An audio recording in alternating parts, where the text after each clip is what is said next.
কোন হারামি আমার হাতে থুথু ফেললো রে? নতুন বাড়িতে ঢুকে বাড়ির কক্ষগুলো ঘুরতে ঘুরতে কেবলই একটা কক্ষের জানালার বাইরে হাত রেখেছিল তিশা। অমনি উপর থেকে কেউ থুতু ফেলল। কি এক বিদঘুটে ঘটনা! মেয়েটার গা গুলিয়ে উঠল মুহূর্তেই। তিশার বাবা রাজীব সাহেব একজন ব্যাংক কর্মকর্তা।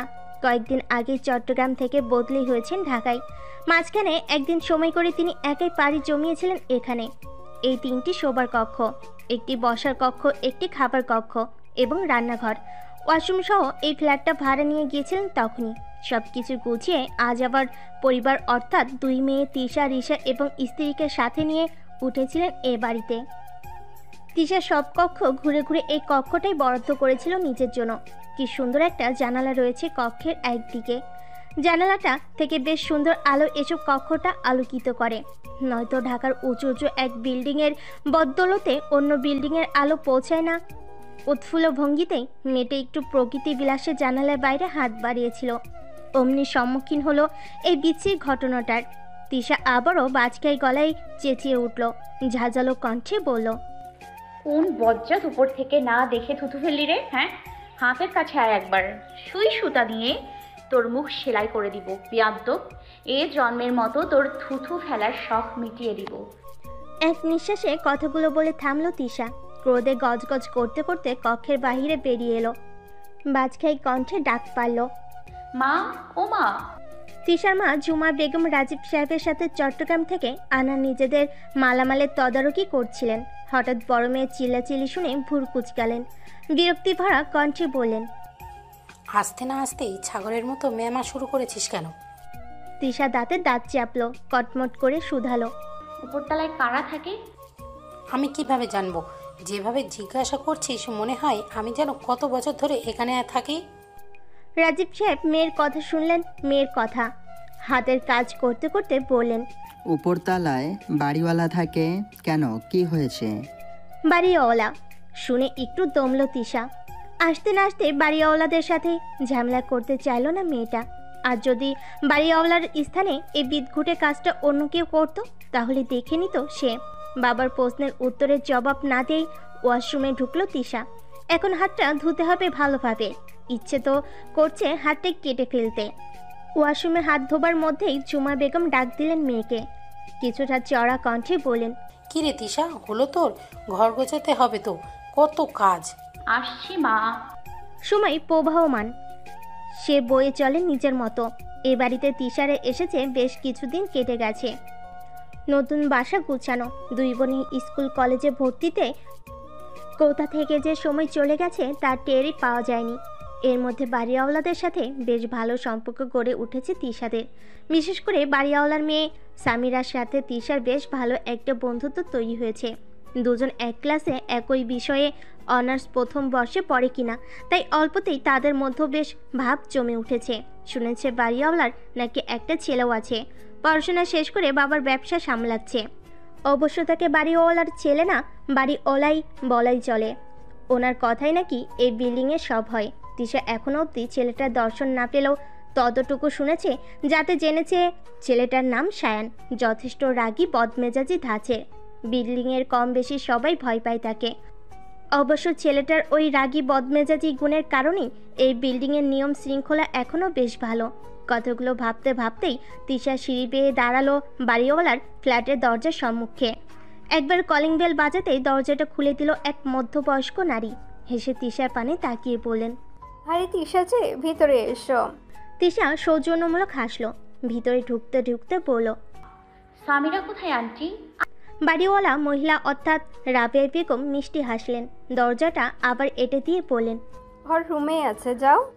রাবেয়া বেগম চোখের ইশারে দেখিয়ে দিলেন সামিরার কক্ষ। তিশার সাথে সামিরার ভালো সম্পর্ক থাকলেও মেয়েটার কক্ষে এখনও যাওয়া হয়নি তিশার।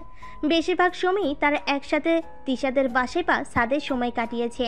তিশা রাবেয়া বেগমের দেখানো কক্ষে গেল। হাত দিয়ে কক্ষের চাপানো দরজাটা খুলতেই চমকে উঠল। চোখ দুটো বড় বড় হয়ে গেল তার। কক্ষের ভিতরে একজন পুরুষ অর্ধনগ্ন অবস্থায় দাঁড়িয়ে, শুধুমাত্র কোমরে নাভির নিচ অবধি একটা শুভ্র রঙা টাওয়াল জড়ানো। ফর্সা বক্ষ, পুরুষালী কালো লোমে আবৃত। পেটানো শরীরে পেটের দিকটায় ভাঁজ পড়েছে কয়েকটা। তিশা বিস্মিত দৃষ্টিতে তাকালো পুরুষটির মুখ পানে। অসম্ভব মায়া যেন লেপ্টে রয়েছে তার মুখশ্রী জুড়ে। গাল জর্ণ কালো চাপতারি। তিশা আর দেখতে পারল না। হৃদয়টার অবস্থা নাজুক হয়ে পড়েছে, কেমন ধুকপুক ধুকপুক শব্দ করছে।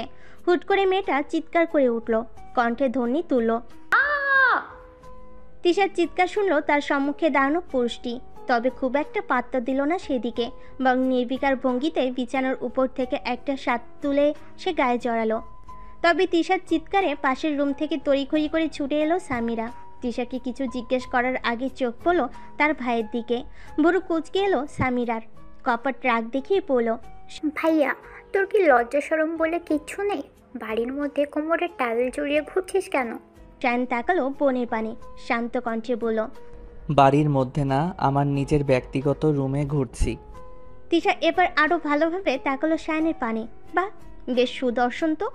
ছোটোখাটো একটা ক্রাশ খেয়ে বসলো মেয়েটা। সামিরা কোনোই দিয়ে খোঁচা মারল তিশাকে, ভুর কুচকে শোধালো। এই তিশা, তুই এখানে কি করছিস রে? ধ্যান ভাঙলো তিশার, আমতা আমতা করে বলল। আমি তো তোর কাছে এসেছিলাম, আন্টি বললো তুই রুমে। তোর রুমে আসতেই দেখি। শায়নের পানে এক নজর তাকিয়ে থেমে গেল তিশা।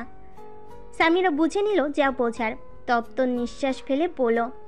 আরে, এটা আমার রুম না, এটা ভাইয়ের রুম। আমার রুম পাশেরটা। তুই ভুল রুমে চলে এসেছিস। চল, আমার রুমে চল। কথাটা শেষ করে সামিরা তিশাকে টেনে নিয়ে গেল নিজের রুমে। তিশা আশপাশটা ভালোভাবে দেখতে হঠাৎই তার স্মরণে এলো প্রথম দিনের কথা। কেউ একজন থুতু ফেলেছিল তার হাতে। তিশা উঠে গিয়ে জানালা থেকে নিজের রুমের দিকে তাকালো। আবিষ্কার করলো শায়নের রুমের ঠিক নিচে তিশার রুমটা। তার মানে এই ছেলেটাই সেদিন থুতু ফেলেছিল। মুহূর্তে তিশার ক্রাশ উড়ে গেল। হৃদয়ে ভালোবাসার অনুভূতি জাগার বদলে জাগলো ক্রোধ। দিনের বদল ঘটল। রাতের আধারকে বিদায় জানিয়ে দেখা দিল সুন্দর এক সকাল। তিশা আর সামিরা সকাল সকাল তৈরি হয়ে কলেজের উদ্দেশ্যে বেরিয়ে এলো বাসা থেকে। প্রথম ক্লাস বিদায় সামিরা বেশ সেজে গুজে বের হয়েছে। তিশা প্রথমে সাদামাটাভাবে বের হলো, সামিরা তাকে জোর জবরদস্তি করে হালকা পাতলা সাজিয়ে দিয়েছে, আবার ঠোঁটে লিপস্টিকও দিয়ে দিয়েছে।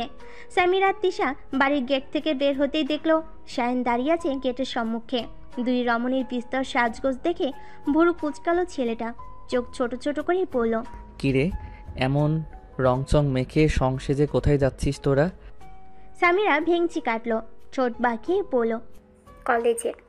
কলেজে পড়তে যাচ্ছিস নাকি ছেলেদের দেখাতে যাচ্ছিস, কোনটা? সামিরা খুব একটা পাত্তা দিল না শায়নের কথায়, তাড়া দিয়ে বলল। শর্ত ভাইয়া, আমাদের দেরি হয়ে যাচ্ছে। শায়ন এক নজর তাকালো তিশার পানে, শান্ত কণ্ঠেই বলল। গাড়িতে ওঠ, আমি পৌঁছে দিচ্ছি। সামিরা অবাক হলো, বেজায় অবাক সুরে বলল। সূর্য আজ কোন দিক দিয়ে উঠেছে? কথাটুকু বলে থামলো সামিরা, এগিয়ে গেল ভাইয়ের পানে, পা উঁচিয়ে ছেলেটার কপালে হাত দিয়ে বলল। ভাইয়া, তোর শরীর ঠিক আছে তো?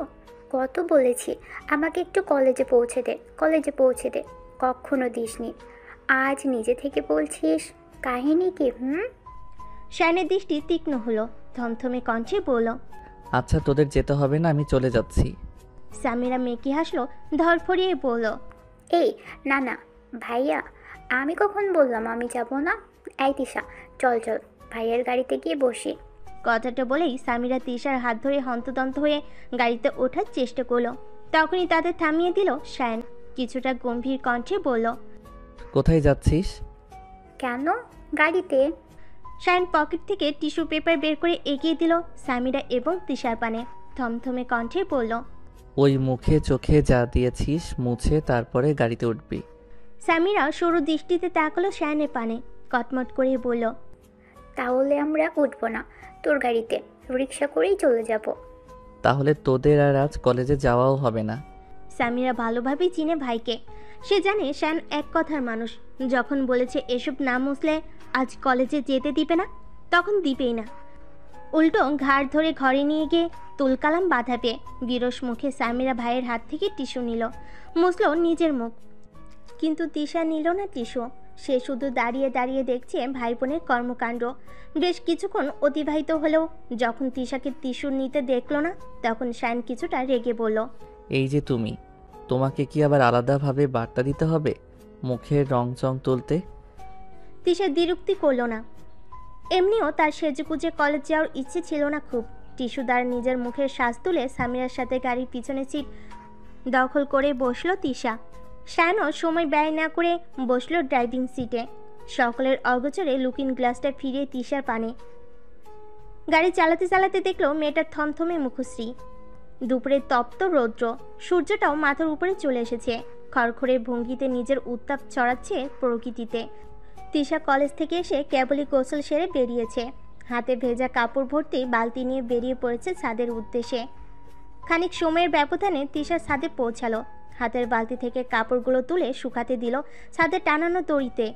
এদিকে চুলের পানিতে মেয়েটার পিঠ ভিজে একাকার। গোসল সেরে বেরিয়ে ভালোভাবে চুল মোছা হয়নি, যার দরুন এখনও চুল বেয়ে চুইয়ে চুয়ে পানি পড়ছে। তিশা হাত দিয়ে ঝেড়ে ঝেড়ে ভেজা চুল ঝাড়তে শুরু করলো। শায়নও গোসল সেরে কেবলই উঠেছিল ছাদে। হঠাৎ তিশার ঝাড়তে থাকা চুলের পানি ছিটকে পড়ল ছেলেটার চোখ মুখে। তিশা হক চকালো, আমতা আমতা করে পড়ল, দুঃখিত, আমি আসলে দেখিনি। শায়নের ভিতরে ভাবান্তর দেখা গেল না কোনো। সে এক দৃষ্টিতে তাকিয়ে রয়েছে তিশার পানে। কেমন অদ্ভুত সে দৃষ্টি, মুহূর্তে যেন কাঁপন ধরিয়ে দিচ্ছে মেয়েটার শরীরে। ঢোক গিল তিশা। শায়নের পাশ কাটিয়ে চলে যেতে নিলেই মুখ খুলল ছেলেটা। থমথমে কণ্ঠে বলল, এটা চুল ঝাড়ার স্থান নয়, নিজের ঘরে গিয়ে চুল ঝাড়ো। তিশা ভুর কুচকালো, কপালে ভাঁজ ফেলে পড়ল, আমি যতদূর জানি চুল ঝাড়ে খোলা স্থানে, অথচ আপনি বলছেন ঘরে বদ্ধ স্থানে চুল ঝাড়তে। শায়নের দৃষ্টি শীতল হলো। ঠান্ডা কণ্ঠে সে বলল, আশেপাশে ছাদের অভাব নেই, অজস্র পুরুষদের আনাগোনা সেখানে। খোলা স্থানে চুল ঝেড়ে সে পুরুষদের দৃষ্টি আকর্ষণ করতে চাইছো নাকি? তিশা অপমানিত বোধ করলো। তবে ছেলেটা একদম কিছু ভুল বলেনি। সত্যি আশপাশে অনেক ছাত্র রয়েছে, তাতে যুবক পোড়োদের আনাগোনাও রয়েছে বেশ। তাই অযথা শায়নের সাথে আর তর্কে জড়ালো না মেয়েটা। কোনোরূপ বাক্য বিনিময় ব্যতীতই প্রস্থান ঘটালো ওই স্থান থেকে। রাত গভীর, চারিদিক নীরব নিস্তব্ধ ঘেরা। আশপাশে জনমানবের সারা শব্দ নেই কোনো। হয়তো ঘুমিয়ে পড়েছে সবাই, তবে তিশা জেগে আছে এখনো, তাকিয়ে রয়েছে জানালার পানে। মেয়েটার জানালার পাশে সৌরভে দাঁড়িয়ে রয়েছে এক বকুল গাছ। বকুল ফুলের সমারোহে ভরে গেছে পুরো গাছটা। মনে হচ্ছে যেন এই আধার রাতে বকুল গাছটা জুড়ে ছোট ছোট তারার মেলা নেমেছে। কি মিষ্টি গন্ধ সেই ফুলের। তিশা জানালা থেকে হাত বাড়িয়ে 2 ফোঁটা বকুল ফুল স্পর্শ করার চেষ্টা চালালো, তবে তারা যে মেয়েটার ধরা ছোঁয়ার বাইরে। আরও বেশ কিছুক্ষণ বকুল ফুল ধরার চেষ্টা চালিয়ে শেষে আশা ছেড়ে দিল। মুখ ফুলিয়ে শুয়ে পড়ল বিছানায়। ভোরের আলো ফুটেছে। আকাশের সূর্যটা বেশ তেজদীপ্ত হয়ে উঠেছে ইতিমধ্যেই। তিশা প্রতিদিনের ন্যায় কলেজের জন্য তৈরি হয়ে বেরোলো কক্ষের বাইরে। ঘরের মূল দরজা খুলে বাইরে বেরোতে চমকে উঠল মেয়েটা। বেশ বড়সড় একটা বস্তা রাখা তাদের ঘরের সম্মুখে। আবার বস্তার উপরে একটা কাগজ চিপকানো, যেখানে লেখা, শুধু তোমার জন্য।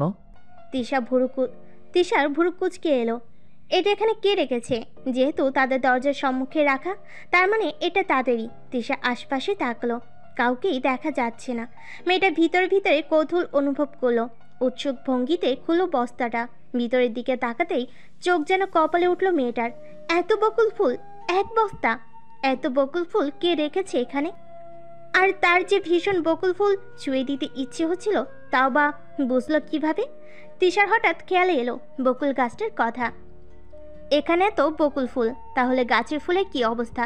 তিশা দৌড়ে গেল নিজের কক্ষে। জানালা গলিয়ে বাইরে তাকাতে মাথায় আকাশ ভেঙে পড়ল। এ কি, বকুল গাছ ফাঁকা, একটু ফুলও নেই গাছে।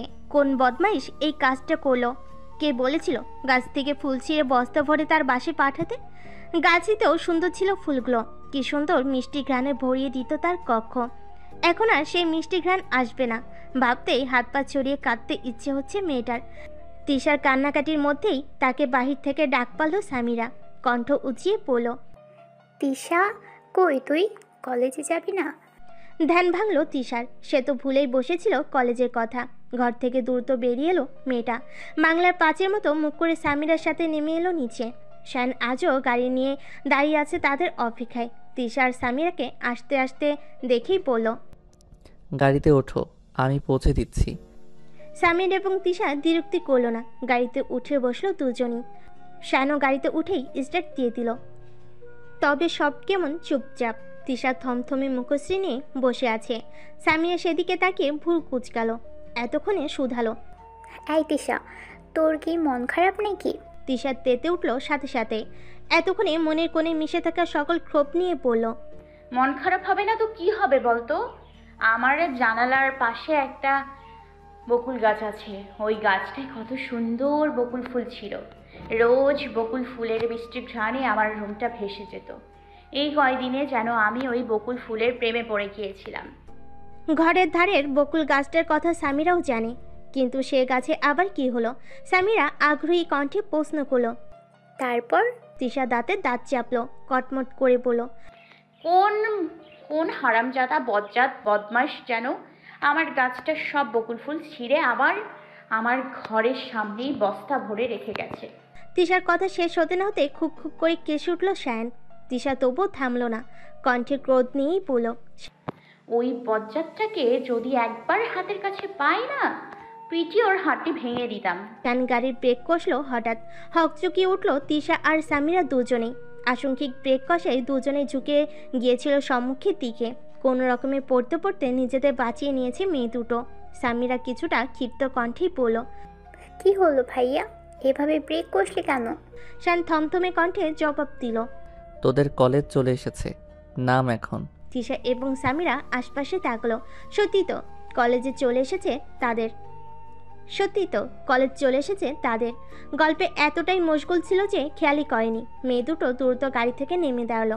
শ্যানকে বিদায় জানিয়ে কলেজে ঢুকবে তার আগেই শ্যান গাড়িটা নিয়ে সারসাই গতিতে চলে গেল সম্মুখ পানে। অবাক হলো দুই রমণী। এর আবার হঠাৎ কি হলো? তাদেরকে পাত্তা দিল না, নাকি তাদের উপরে রাগ দেখালো? দিনের পরে রাত আর রাতের পরে দিন, এই তো পৃথিবীর চিরচেনা নিয়ম। রাতের আধার কেটে প্রতিদিনের ন্যায় এক উজ্জ্বল সূর্যটা স্থান করে নিয়েছে আকাশে। তিশা গতকালের ন্যায় আজও একদম তৈরি হয়ে বেরিয়েছে কলেজে যাওয়ার উদ্দেশ্যে। দরজাটা খুলে বাইরে বেরোতে সে দেখলো দরজার হাতলে একটা ব্যাগ ঝুলছে। কপালে ভাঁজ পড়লো মেয়েটার। কাল ছিল বস্তা, আজ ব্যাগ। এই ব্যাগে আবার কি আছে? ব্যাগ। তিশা ব্যাগটা হাতে নিল। ব্যাগ খুলে ভিতর থেকে বের করে আনলো কিছু টকটকে লাল গোলাপ আর একটা ছোট্ট চিরকুটে কালো কালি দিয়ে গোটা গোটা অক্ষরে লেখা। দুঃখিত প্রিয়তমা। তিশা সজাগ দৃষ্টিতে তাকালো চারপাশে। দরজার সম্মুখে রোজ রোজ তার জন্য ফুল কে রেখে যায়? তিশা যতদূর জানে বাইরের লোক এই বিল্ডিংয়ে যখন তখন চলে আসতে পারে না। তাহলে এই লোক কি এই বিল্ডিংয়েরই কেউ? কে হতে পারে সে? তিশার ভাবনার মধ্যেই উপর থেকে নিচে নামলো সামিরা আর সায়ান। সামিরা উৎফুল্ল ভঙ্গিতে এগিয়ে এলো তিশার পানে। হাত থেকে গোলাপ টেনে নিয়ে হই হই করে বলল। এগুলো আবার কে দিল? তিশা আনমনেই জবাব দিল। কে জানি। সামিরা মুখ বাঁকালো, রসিয়ে রসিয়ে বলল। দেখ, এ আবার তোর নতুন কোনো পাগল আশিক? সায়ানের দৃষ্টি তীক্ষ্ণ হলো। থমথমে কণ্ঠে এসে প্রশ্ন করলো। নতুন মানে আর কত আছে? কলেজে তিশার পিছনে এমন অনেক আছে। সায়ানের দৃষ্টি বদলালো। দৃষ্টিতে তীক্ষ্ণতার সাথে ক্রোধের দেখা মিলল। গটগট করে সে নেমে গেল সিঁড়ি বেয়ে। যাওয়ার আগে অবশ্য প্রচণ্ড আক্রোশ নিয়ে পড়ে গেল। কলেজে গেলে তাড়াতাড়ি আয়, নয়তো এখানেই দাঁড়িয়ে থাক। সামিরা আর তিশা দুজনেই ভরকে গেল। এর আবার হঠাৎ কি হলো? কালো হুট করে তাদের পাত্তা না দিয়ে চলে গেল। আজও? আচ্ছা, তারা কি মাত্র রাগে কিছু বলল যে সায়ান রাগ করলো? দুপুর গড়িয়ে বিকালে দেখা মিলেছে। সূর্যটাও তার তেজ কমিয়ে দিয়েছে অনেকাংশে। তিশা কলেজ থেকে ফিরে ঘরেই বসেছিল, কিন্তু ঘরেও বা আর কতক্ষণ বসে থাকা যায়? মেয়েটা ঘর থেকে বেরোলো ছাদের উদ্দেশ্যে। এক সিঁড়ি রেখে অন্য সিঁড়িতে পা দিয়ে লাফিয়ে লাফিয়ে উঠতে শুরু করলো নিজ খেয়ালে। আর এখানেই বাঁধলো বিপত্তি। এক সিঁড়ি রেখে অন্য সিঁড়িতে পা দিতে গিয়ে হঠাৎ করে স্লিপ কেটে পড়ে যেতে নিল নিচে। মুহূর্তে হকচকিয়ে উঠল মেয়েটা। ভয়ে হৃদযন্ত্রটা লাফিয়ে উঠল খুব করে। এখান থেকে পড়লে নির্ঘাত হাত পা ভেঙে হাসপাতালে বিছানায় শুতে হবে। চোখ মুখ খিচে বন্ধ করে নিল তিশা। কিন্তু বেশ কিছুক্ষণ যেতেও সে পড়ল না, কোনো ব্যথাও অনুভব করল না। মনে হলো যেন শূন্য ভেসে আছে। তিশা পিটপিট করে নিজের চোখ দুটো খুলল। চোখের সম্মুখে দৃশ্যমান হলো সায়ান। এক হাতে কোমর জড়িয়ে দাঁড়িয়ে রয়েছে তার। সায়ানের স্পর্শে কাটরে দিয়ে উঠল তিশার শরীরে। হন্তদন্ত হয়ে মেয়েটা সরে যেতে চাইল, সায়ান যেতে দিল না। হুট করেই কোলে তুলে নিল তিশাকে। হকচকালো মেয়েটা, চকিত কণ্ঠে বলল। একে আপনি আমাকে ধরলেন কেন? আর কোলে তুলেই বা নিলেন কেন? শায়ন তিশাকে কোলে নিয়ে ছাদের দিকে উঠতে শুরু করলো। নির্বিকার ভঙ্গিতে বলল, তোমাকে যদি না ধরতাম তবে এতক্ষণে এখান থেকে পড়ে হাত পা ভেঙে হাসপাতালের বিছানায় শুয়ে থাকতে হতো। তিশা ভুরু কুঁচকালো, কপালে ভাঁজ ফেলে শুধালো। আচ্ছা ধরেছেন ঠিক আছে, তাতে কোলে তুলে নিতে হবে কেন? তিশার কথাটা শেষ হতে না হতেই শায়ন ঠাস করে কোল থেকে মেয়েটাকে ফেলে দিল সিঁড়ির উপরে। মুখ বাঁকিয়ে বলল, এর জন্যই মানুষ বলে কারো উপকার করতে নেই। সিঁড়িতে পড়ে ব্যথায় কুকড়ে উঠল তিশা। চেঁচিয়ে বলল, ও মা গো! থামলো তিশা। নিজের কোমর চেপে অগ্নি দৃষ্টিতে শায়নের পানে দাঁতে দাঁত চেপে বলল, আপনি আমাকে ফেলে দিলেন কেন? আপনি কি মানুষ? শায়ন চোখে মুখে নিরীহ ভাব ফুটিয়ে তুলল। শান্ত কণ্ঠে বলল, যাক বাবা, আমি আবার কি করলাম? একটু আগেই তো তোমাকে কোলে তুলে নিলাম বলে কত কি বললে। তাই বলে এভাবে ফেলে দেবেন? শায়ন আর তিশার কথার পৃষ্ঠে উত্তর দিল না কোনো। তিশাও উত্তরের আশা করলো না। কোনো মতে নিজের কোমর চেপে উঠে দাঁড়ালো। সাথে সাথে শায়ন আবারও চট করে কোলে তুলে নিল মেয়েটাকে। চমকালো তিশা। এই মাত্রই না লোকটা তাকে কোল থেকে ফেলে দিল, আবার কোলে নিয়েছে কেন? আবার ফেলে দিতে নাকি? ঢোকিল মেয়েটা। তাড়াহুড়ো করে বলল, কি করছেন কি? আবার কোলে নিয়েছেন কেন? নিচে নামান আমাকে। শায়ন ওষ্ঠ বাগালো, ভাবলেশীন ভাবে বলল, পড়ে গিয়েছো বলে কোলে নিয়েছি, অন্য কিছু নয়। নাকি তুমি অন্য কিছু ভাবছো? থামলো শায়ন, আবার বলল। ভয় নেই, তোমার মতো বাচ্চা মেয়ের প্রতি কোনো ইন্টারেস্ট নেই আমার। তিশা হতবাক হলো। সে কখন বলল যে শায়নের প্রতি তার ইন্টারেস্ট আছে? সে তো শুধুমাত্র কোলে তুলে নেওয়ার নিয়ে বলেছে। আবার কি বলল? তিশা বাচ্চা? অনার্সে পড়ো একটা মেয়েকে এ লোক এভাবে বাচ্চা বলে দিল। তিশা মুখ ফুলালো, থমথমে কণ্ঠে বলল, আমি মোটেই বাচ্চা নই। শায়ন তিশাকে কোলে নিয়ে সিঁড়ির ধাপগুলো অতিক্রম করতে করতে বলল, তার মানে তুমি চাইছো যে তোমার প্রতি আমার ইন্টারেস্ট জন্মাক? তিশা ভরকে গেল। এ কথা আবার সে কখন বলল? ভুরু কুচকালো মেয়েটা, মুখ বাঁকিয়ে বলল, মোটেই না। আপনি আমাকে নিচে নামিয়ে দিন। শায়ন কোল থেকে নামালো না মেয়েটাকে। কোলে তুলেই নিয়ে গেল সোজা ছাদে। ছাদের এক কোণে পাতা কাঠের তৈরি একটা বেঞ্চে বসিয়ে তিশার পায়ের কাছে বসে পড়ল সে। মেয়েটার পায়ের দিকে হাত বাড়িয়ে দিল। জন্মাক, কোথায় ব্যথা পেয়েছো দেখি? তিশা হকচকালো, দ্রুত নিজের পা সরিয়ে নিল শায়নের নিকট থেকে। শায়নের দৃষ্টি তীক্ষ্ণ হলো। হঠাৎ খেয়াল এলো তিশা পড়ে গিয়েছিল তো কোমর চেপে দাঁড়িয়েছিল, অর্থাৎ মেয়েটার কোমরে ব্যথা পেয়েছে। শায়ন হুট করে তিশার কোমর পানে হাত বাড়ালো, স্বাভাবিক কণ্ঠেই বলল, এখানে ব্যথা পেয়েছো? তিশা লাফিয়ে উঠল, চোখ মুখ কুচকিয়ে বলল, এটা কি ধরনের অসভ্যতামি? আপনি আমার কোমরে হাত দিচ্ছেন কেন? শায়নও উঠে দাঁড়ালো, তীব্র অধিকারবোধ নিয়ে হাত বাড়িয়ে এবার পুরোপুরিভাবেই ধরল তিশার পাতলা সুঢল কোমরখানা। কোমরে আলতোভাবে আবার চাপ দিয়ে বলল, চেক করে দেখছি ব্যথাটা ঠিক কোথায় পেয়েছো। তিশা শিউরে উঠল। শায়নের স্পর্শে যেন বিদ্যুৎ খেলে গেল সর্বাঙ্গ জুড়ে। এই প্রথম কোনো পুরুষ তাকে এতটা গাঢ়ভাবে ছুঁয়ে দিল। তিশা নিজেকে ছাড়ানোর জন্য উঠে পড়ে লাগলো, নাক মুখ কুচকে বলল, কি করছেন কি? ছাড়ুন আমাকে। আমি তো আপনাকে অনেক ভালো ভেবেছিলাম, আর আপনি মেয়েদের সাথে। ছি ছি ছি, আমি সবাইকে বলে দিব। শায়ন আরও শক্ত করে চেপে ধরল তিশার কোমরখানা। নিজের পানে মেয়েটার দেহটা একটু টেনে নিয়ে বলল, কেউ বিশ্বাস করবে না তোমার কথা। সবাই বেশ ভালোভাবেই জানে সায়ান কোনো মেয়ের দিকে তাকায় না, আর তো কোমরে হাত। তিশা কটমট করে তাকালো শায়নের পানে। কিছু বলবে তার আগেই কারোর পায়ের শব্দ কর্ণে এসে পৌঁছালো তাদের। হয়তো ছাদে অন্য কারোর আগমন ঘটেছে। শায়ন ঝটপট মেয়েটার কোমর ছেড়ে গিয়ে দাঁড়ালো ছাদের অন্য প্রান্তে। তখনই সামিরা ছাদের দরজা গলিয়ে ঢুকলো ছাদে। তিশার পানে তাকিয়ে পড়ল, তুই এখানে, আর আমি তোকে সারা বাড়ি খুঁজে মরছি। তিশা সামিরার কথার উত্তর দিল না কোনো। সে তো এখন শায়নের কার্যকলাপ দেখতে ব্যস্ত। এই মাত্রই কি অসভ্যতাম করলো তার সাথে, আর এখন যেন ভাজা মাছটা উল্টে খেতে জানে না। কি সুন্দর ছাদের অন্য প্রান্তে গিয়ে দাঁড়িয়ে রয়েছে, যেন ছাদে সে ব্যতীত অন্য কারোর অস্তিত্ব নেই। তিশার ভাবনার মধ্যেই তাকে মৃদু ধাক্কা দিল সামিরা। ভুরু বাঁকিয়ে পড়ল, এই দিশা, এত কি ভাবছিস রে? তিশার ধ্যান ভাঙল। দাঁতে দাঁত চেপে সে উত্তর দিল, কিছু না। নতুন ভোর, নতুন দিন।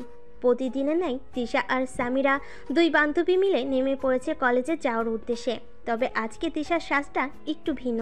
ফর্সা শরীরে হালকা মোহনীয় গোলাপ রঙের একখানা থ্রি পিস জড়িয়েছে মেয়েটা। তার সাথে ওষ্ঠে জড়িয়েছে হালকা গোলাপি বর্ণের লিপস্টিক। কানে ঝুমকার স্থান দিয়েছে। ঘন কালো চুলগুলো ছেড়ে রেখেছে পিঠ জুড়ে। শায়ন দাঁড়িয়েছিল গেটের সামনেই। তবে তিশাকে আজ এই রূপে দেখে মুহূর্তে থমকে গেল বেচারা। বুকের মধ্যে কেমন ধুকপুক ধুকপুক ধ্বনি তুলছে। চোখ সরাতে ইচ্ছে হচ্ছে না মেয়েটার উপর থেকে। এমন ভয়ঙ্কর রূপে তার সম্মুখে কে আসতে বলেছে এই মেয়েকে?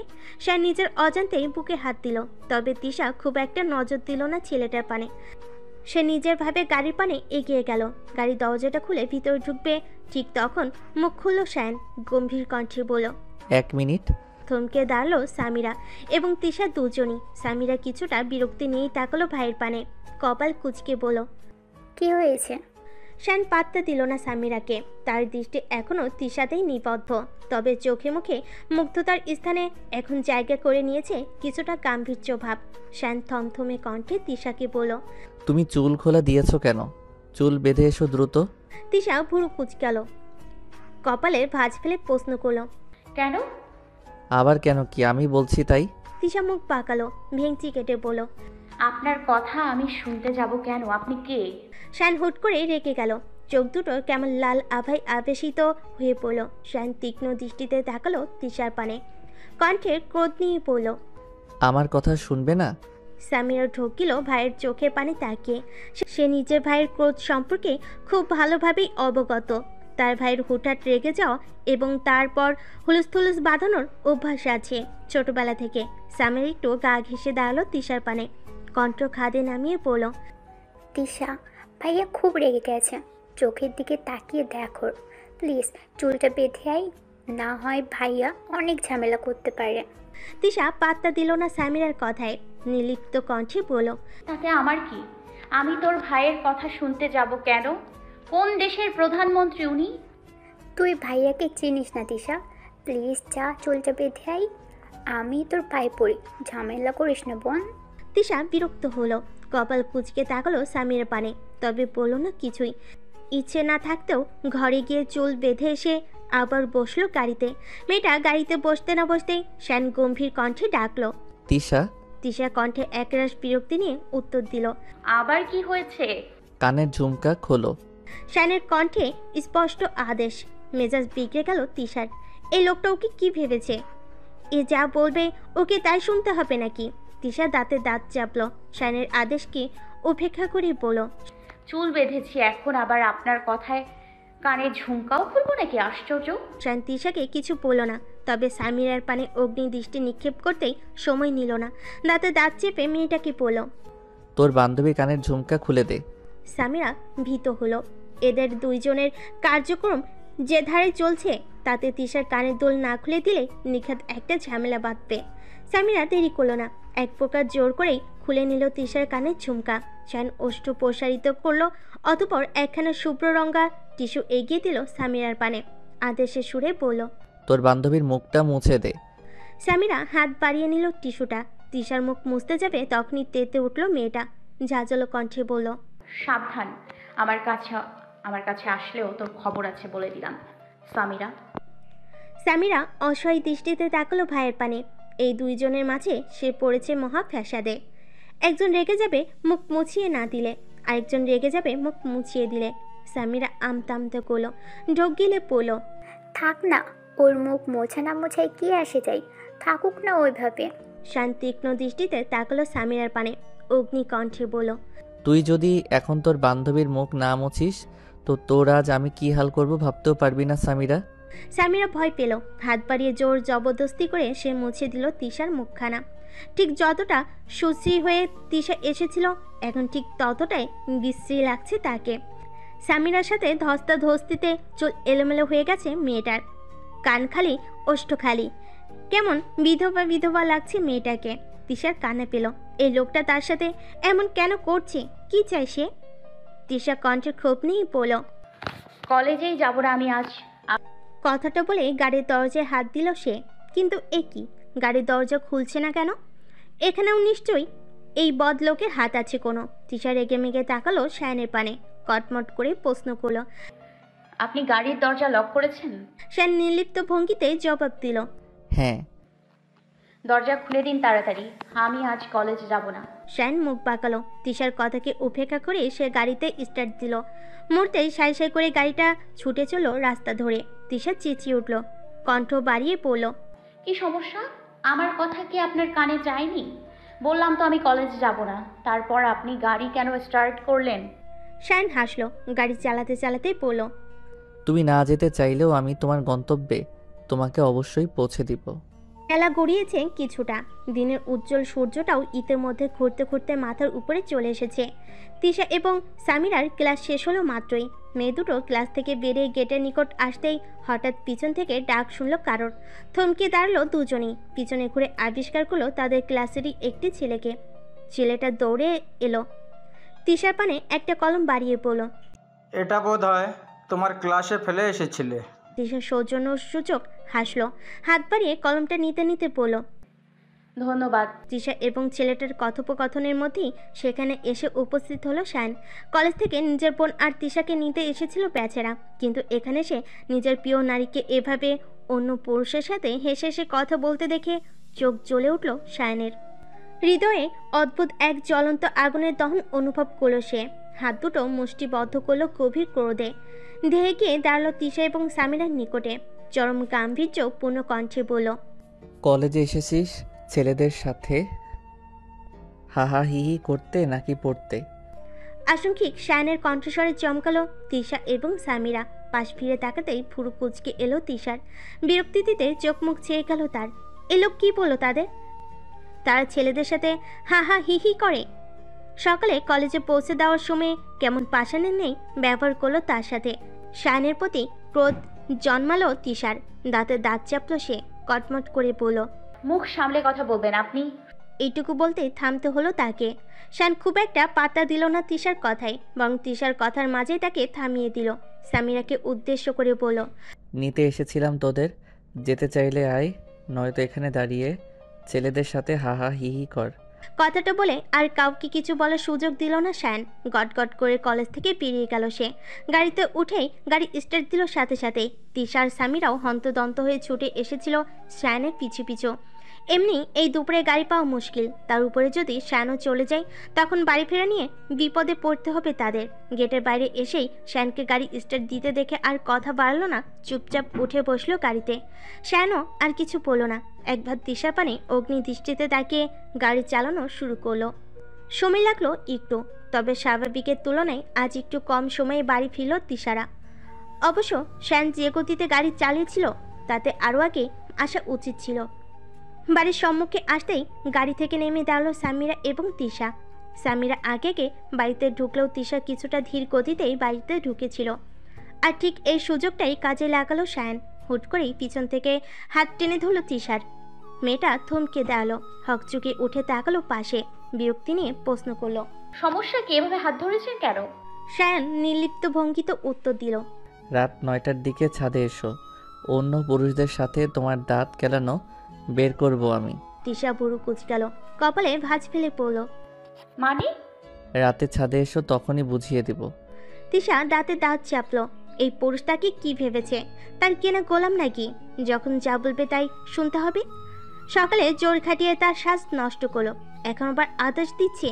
তিশা ফুঁসে উঠল, শক্ত কণ্ঠে বলল, আমি আসবো না। শান শীতল দৃষ্টিতে তাকালো তিশার পানে, শান্ত অথচ গম্ভীর কণ্ঠে বলল, আমার কথার অবাধ্য হলে আমি ঠিক কি করতে পারি তুমি ভাবতেও পারবে না। কণ্ঠে তোলা বাকের পরিসমাপ্তি ঘটিয়ে হাত ছেড়ে দিল তিশার। সময় ব্যয় না করেই হনহন করে চলে গেল বাড়ির ভিতরের দিকে। দিনের আলোকে বিদায় জানিয়ে প্রকৃতিতে স্থান করে নিয়েছে রাতের আধার। উজ্জ্বল শহরের বুকটা এই মুহূর্তে সেজে উঠেছে কৃত্রিম সোডিয়ামের আলোর ঝলকানিতে।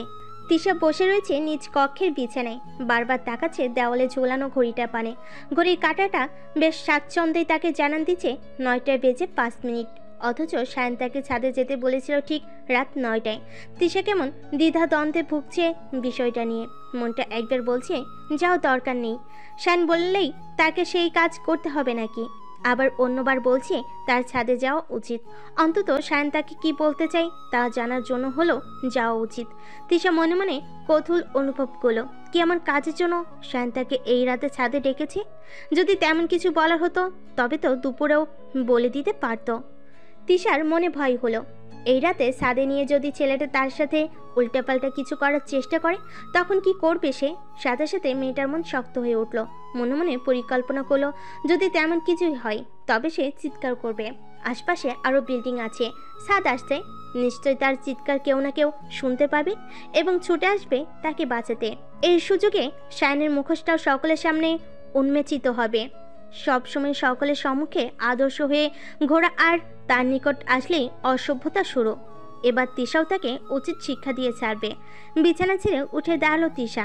বিছানার কোণায় এতক্ষণ অবহেলা অনাদরে পড়ে থাকা ওনাটা তুলে ভালোভাবে গলায় পেঁচিয়ে নিয়ে বেরিয়ে এলো নিজের কক্ষ থেকে। কিন্তু ঘরের বাইরে বেরোতেই তার সব পরিকল্পনায় এক বালতি পানি ঢেলে সম্মুখে পড়ল সামিরা। তিশাকে ঘরের বাইরে বেরোতে দেখেই সামিরা ভুরু কুঁচকাল, কপালে ভাঁজ ফেলে প্রশ্ন করলো, আমি তোর কাছে আসলাম আর তুই কোথায় যাচ্ছিস? তিশা আমতা আমতা করলো, ইতস্তত করে বলল। আসলে বাসায় ভালো লাগছিল না, তাই ছাদে যাচ্ছিলাম একটু। সামিরা খুশি হলো, কিছুটা উৎফুল্ল কণ্ঠে বলল, আমারও বাসায় ভালো লাগছিল না একটু, তাই তোর কাছে এসেছিলাম। এখন তুই যখন ছাদে যাচ্ছিস, চল আমিও তোর সাথে যাব। তিশা কিছুটা অপ্রস্তুত হলো। এখন সে কি বলবে সামিরাকে?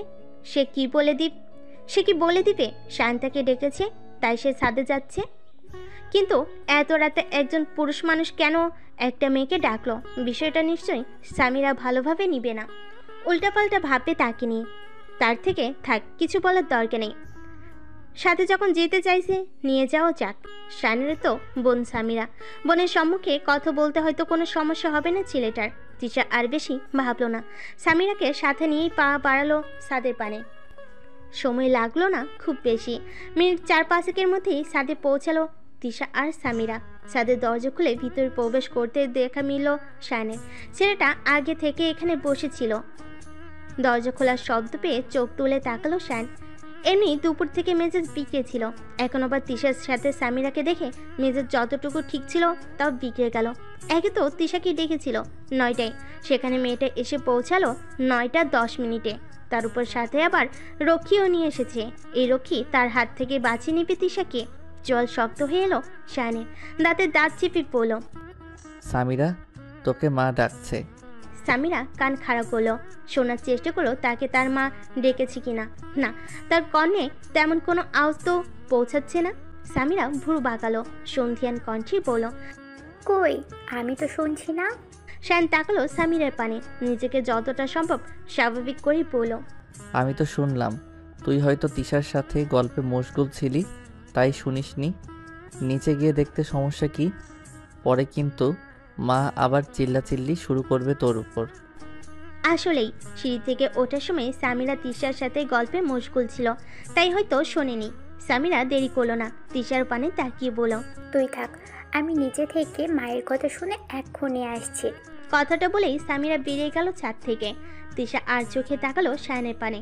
ছাদে জ্বালানো কৃত্রিম আলো শায়নের চোখ মুখ ক্রোধ স্পষ্ট। ঢোক গেল তিশা, আমতা আমতা করে বলল, সামিরা চলে গেল, আমিও যাই তাহলে। তিশা পিছন ঘুরল, সম্মুখ পানে এক পা বাড়াতেই তার হাত চেপে ধরল শায়ন। তারপর ঝড়ের গতিতে পুরো মেয়েটাকে চেপে ধরল ছাদে অবস্থিত চিলেকোঠার দেওয়ালে। তিশা চমকে উঠল মুহূর্তে, তাড়াহুড়ো করে বলল, কি করছেন এসব? আমার থেকে দূরে যান। শায়ন দাঁতে দাঁত চাপলো, হিসিয়ে বলল, আমি তোমাকে সাথে করে সামিরাকে নিয়ে আসতে বলেছিলাম। তিশা বুঝলো ছেলেটা রেগে গেছে অসম্ভব। ভীত হলো মেয়েটা, ফাঁকা ঢোক গিলে বলল, আমি আসতে চেয়েছি। আমাদের মধ্যে কেউ আসতে চাইলেই নিয়ে আসবে তুমি? আপনারই তো বোন, আনলে সমস্যা কি? শায়নের ক্রোধ বাড়ল, তিশার হাতটা আরো জোরে চেপে ধরে পড়ল, আমার বোন, কিন্তু আমি তো আনতে বলিনি, তারপরও এনেছো কেন? তিশা হাতে ব্যথা অনুভব করলো, কোকিয়ে ওঠে বলল, হাত ছাড়ুন, লাগছে আমার। শায়ন ক্রোধে দিশেহারা হলো, কটমট করে বলল, ও এখন আমি ধরেছি বলে লাগছে? আর তখন ওই ছেলেটার সাথে হেসে হেসে কথা বলার সময় তো খুব ভালো লাগছিল, তাই না? তিশা বেশ বিরক্তি নিয়ে তাকালো শায়নের পানে। সেই দুপুর থেকে ছেলে ছেলে করে হেদিয়ে মরছে এই ব্যাটা, কিন্তু এই ছেলেটা কে? তিশা কপাল কুঁচকে প্রশ্ন করলো, কোন ছেলে আর কখন হেসে হেসে কথা বলেছি? এখন কিছু জানো না, তাই না? কথাটা বলে থামলো শায়ন, আর একটু এগিয়ে গেল তিশার পানে, নিজের মুখটা একদম তিশার মুখের কাছাকাছি নিয়ে বলল, তোমার সাহস কি করে হলো অন্য ছেলেদের সাথে হেসে হেসে কথা বলার? তিশার কর্ণে পৌঁছালো না সায়ন কণ্ঠে তোলা প্রশ্ন। মেয়েটা অন্যরকম এক অনুভূতিতে আবিষ্টিত হয়ে পড়েছে এই মুহূর্তে। হৃদযন্ত্রটা কেঁপে যাচ্ছে ভয়ঙ্কর গতিতে। সায়ন আর একটু ঘনিষ্ঠ হলো মেয়েটার সাথে। এই মুহূর্তে দুজনেরই অবস্থা একে অপরের খুব নিকটে। সায়নের উত্তপ্ত উষ্ণ নিঃশ্বাস আশ্রয় পড়ছে তিশার চোখ মুখে। তিশা ঢোক গেল, এলোমেলো দৃষ্টি ফেলে পড়ল। কি করছেন কি? দূরে সরুন, আমার ভীষণ অস্বস্তি হচ্ছে। সায়ন সরল না। হুট করে দৃষ্টি পরিবর্তন হলো তার। তিশার নরম কোমল ওষ্ঠ জোড়ার পানে দৃষ্টি পড়ল তার। কেমন তিত্তিরে কেঁপে যাচ্ছে মেয়েটার ওষ্ঠ। সায়নের দৃষ্টি নেশাক্ত হলো। হৃদয়ে নিষিদ্ধ কিছু চাওয়ারা জেগে উঠল তত্তরিয়ে। সায়ন যেন নিজের হুঁশ খেয়াল হারালো। মন্ত্রমুগ্ধে নাই এগিয়ে যেতে শুরু করলো তিশার ওষ্ঠের পানে। আর একটু সময়ের মধ্যেই হয়তো দুই নরনারীর ওষ্ঠের মিলন ঘটবে। হয়তো এই আধা রাতে সোডিয়ামের টিমটিমে আলোয় এই খোলা আকাশের নিচে এক প্রেমিক যুগলের ভালোবাসার বহিঃপ্রকাশ ঘটবে। তবে সেই ভালোবাসা প্রকাশের আগেই সেখানে বাধা হয়ে এলো কেউ একজন। সামিরা সিঁড়ি থেকে উঠতে উঠতে বেশ বিরক্তি নিয়ে পড়ল। ভাইয়া, তুই আমাকে মিথ্যা বললি কেন? মা তো আমাকে ডাকেনি। সামিরার কণ্ঠে শ্রবণে হকচকিয়ে উঠল তিশা এবং সায়ন দুজনেই। তিশা কিছুটা ভীত হয়ে সায়নকে ধাক্কা মেরে দূরে সরিয়ে দিল। ঝড়ের গতিতে দৌড়ে ছাদের দরজা খুলে নেমে গেল নিচের দিকে। সায়নের মেজাজ খারাপ হলো, দাঁতে দাঁত চেপে বলল, এই মেয়েটা আসার আর সময় পেল না। তিশাকে এভাবে ছুটে যেতে অবাক হলো সামিরা। ব্যস্ত পায়ে উঠল ছাদে। সায়নের পানে তাকিয়ে ভুরু কুচকিয়ে বলল, ভাইয়া, তিশার কি হলো? ও এভাবে দৌড়ে চলে গেল কেন? সায়ন কপাল কুচকাল, কণ্ঠে একরাশ বিরক্তি নিয়ে বলল, তুই গিয়ে জিজ্ঞেস কর, আমি কি জানি। কথাটা কোনো মতে শেষ করে ছাদ থেকে হনহন করে নেমে গেল নিচের দিকে। এই দুজনের কীর্তিকলাপ সামিরা যেন বেকল বনে গেল। ছাদে দাঁড়িয়ে ফ্যাল ফ্যাল করে চেয়ে রইল তার ভাই এবং তিশার পানে তাকিয়ে। তিশা এক ছুটে গিয়ে ঢুকলো নিজের কক্ষে। এক মুহূর্তের জন্য দাঁড়ালো না কোথাও। কক্ষে ঢুকে ঠাস করে আটকে দিল দরজাটা। সেই দরজার পিঠ ঠেকিয়েই অস্থির ভঙ্গিতে দাঁড়ালো সে। বুকটা কেমন অদ্ভুত গতিতে কেঁপে যাচ্ছে। শান তখন তার সাথে কি করতে যাচ্ছিল? এত কাছে কেন এলো? কেমন অদ্ভুত নেশালো দৃষ্টি ছিল শায়নের চোখে। আনমনে নিজের ওষ্ঠে হাত চলে গেল তিশার। তবে কি ছেলেটা তার ওষ্ঠে চুমু খাওয়ার চেষ্টা করছিল? কথাটা হৃদয়ে হানা দিতে আটকে উঠল তিশা। শান তার ওষ্ঠে চুমু কেন খাবে? শান কি তাকে ভালোবাসে? ভালোবাসা শব্দটা মাথায় আসতে কেমন এক অদ্ভুত অনুভূতি হলো তিশার হৃদয়ে। কিন্তু শান যে তাকে ভালোবাসে এই কথাটা কেন যেন বিশ্বাস হলো না। ছেলেটার ব্যবহারে অনেক কিছু প্রকাশ পেলেও এটা কিন্তু থেকেই যায়। তিশার সাথে শানের দেখা হয়েছে মাত্র কিছুদিন আগে। এর মধ্যে কি এত ভালোবাসা হয়ে যেতে পারে? ওই নাটক, সিনেমা কিংবা উপন্যাসের পাতায় অল্প সময়ের অধিক ভালোবাসা সৃষ্টির বিষয়টি ব্যক্ত করে, তবে বাস্তব জীবনে এই বিষয়টা কতটুকু যুক্তিযুক্ত জানা নেই তিশার। তবে শায়নের ব্যবহারগুলো সত্যি ভাবনার বিষয়। তপ্ত নিঃশ্বাস ফেল তিশা। দরজা থেকে সরে দাঁড়ালো মেয়েটা। পা বাড়ালো ওয়াশরুমের দিকে। চোখে মুখে একটু পানি দিয়ে ফ্রেশ হওয়া জরুরি, নয়তো মাথার মধ্যে শায়নের চিন্তা দিশাহারা করে তুলেছে তাকে। ওয়াশরুমে ঢুকে দুই হাত বাড়িয়ে চোখ মুখে পানি দিতে গিয়েই হঠাৎ তিশার চোখ গেল নিজের ডান হাতটার পানে। ডান হাতের তালুতে কলমের কালি দ্বারা লেখা কিছু একটা। তিশা ভুরু কুচকালো। হাত তুলে চোখের সম্মুখে ধরতেই চমকালো সে। হাতের তালুতে বেশ গোটা গোটা অক্ষরে লেখা, পরবর্তীতে যেন আমি ব্যতীত আর কোনো ছেলের সাথে কথা বলতে দেখি না। হেসে হেসে কথা তো দূরের থাক, তাহলে আমার থেকে বেশি খারাপ আর কেউ হবে না বলে দিলাম। তিশার চোখ বড় বড় হলো। এ লেখা যে শান লিখেছে তাতে কোনো ভুল নেই, কিন্তু লিখলো কখন? তিশা দেখলেও না, টেরও পেল না। এটা কিভাবে সম্ভব? নাকি শানের ব্যবহার অতিরিক্ত বিস্ময়ে সে নিজের শারীরিক অনুভূতি হারিয়েছে? তিশার নিজের উপর নিজের বেশ সন্দেহ হলো। এক হাতের আঙ্গুল দ্বারা সে চিমটি কাটলো অন্য হাতে। সাথে সাথে কণ্ঠ থেকে ধ্বনি বেরিয়ে এলো। হঠাৎ সে ব্যথা পেয়েছে। তার অনুভূতিও ঠিক আছে, তাহলে কেন শান যে তার হাতে এগুলো অক্ষর লিখে দিল তার টের পেল না? সকাল গড়িয়ে দুপুরে দেখা মিলেছে। চারিদিকে সূর্যের উত্তপ্ত রৌদ্র। এই রৌদ্রের মধ্যেই তিশাদের কলেজের সম্মুখে দাঁড়িয়ে আছে শান। আজ একটু তাড়াতাড়ি এসেছে, কিন্তু একই তিশা আজও একটা ছেলের সাথে কথা বলতে বলতে বেরিয়ে আসছে। শায়নের জল শক্ত, চোখ দুটো ক্রোধে রক্তিম বর্ণ ধারণ করলো মুহূর্তে। মেয়েটাকে গতকাল কত করে বারণ করলো অন্য ছেলেদের সাথে কথা বলতে। তারপর মেয়েটা সেই অন্য ছেলেদের সাথেই কথা বলছে। তবে কি তিশা তাকে পাত্তা দিচ্ছে না, তাকে উপেক্ষা করছে? ক্রোধের সাথে সাথে ভয় হলো শায়ানের, তিশাকে হারানোর ভয়। মেয়েটা যদি তাকে উপেক্ষা করে অন্য কাউকে ভালোবাসে, অন্য কারোর সাথে ঘর বাঁধার স্বপ্ন দেখে, তখন তাই কি হবে? কিছুটা সময়ের ব্যবধানে তিশাদের নিয়ে বাড়িতে পৌঁছালো শায়ান। আজ আর রাতের উপেক্ষা করল না সে।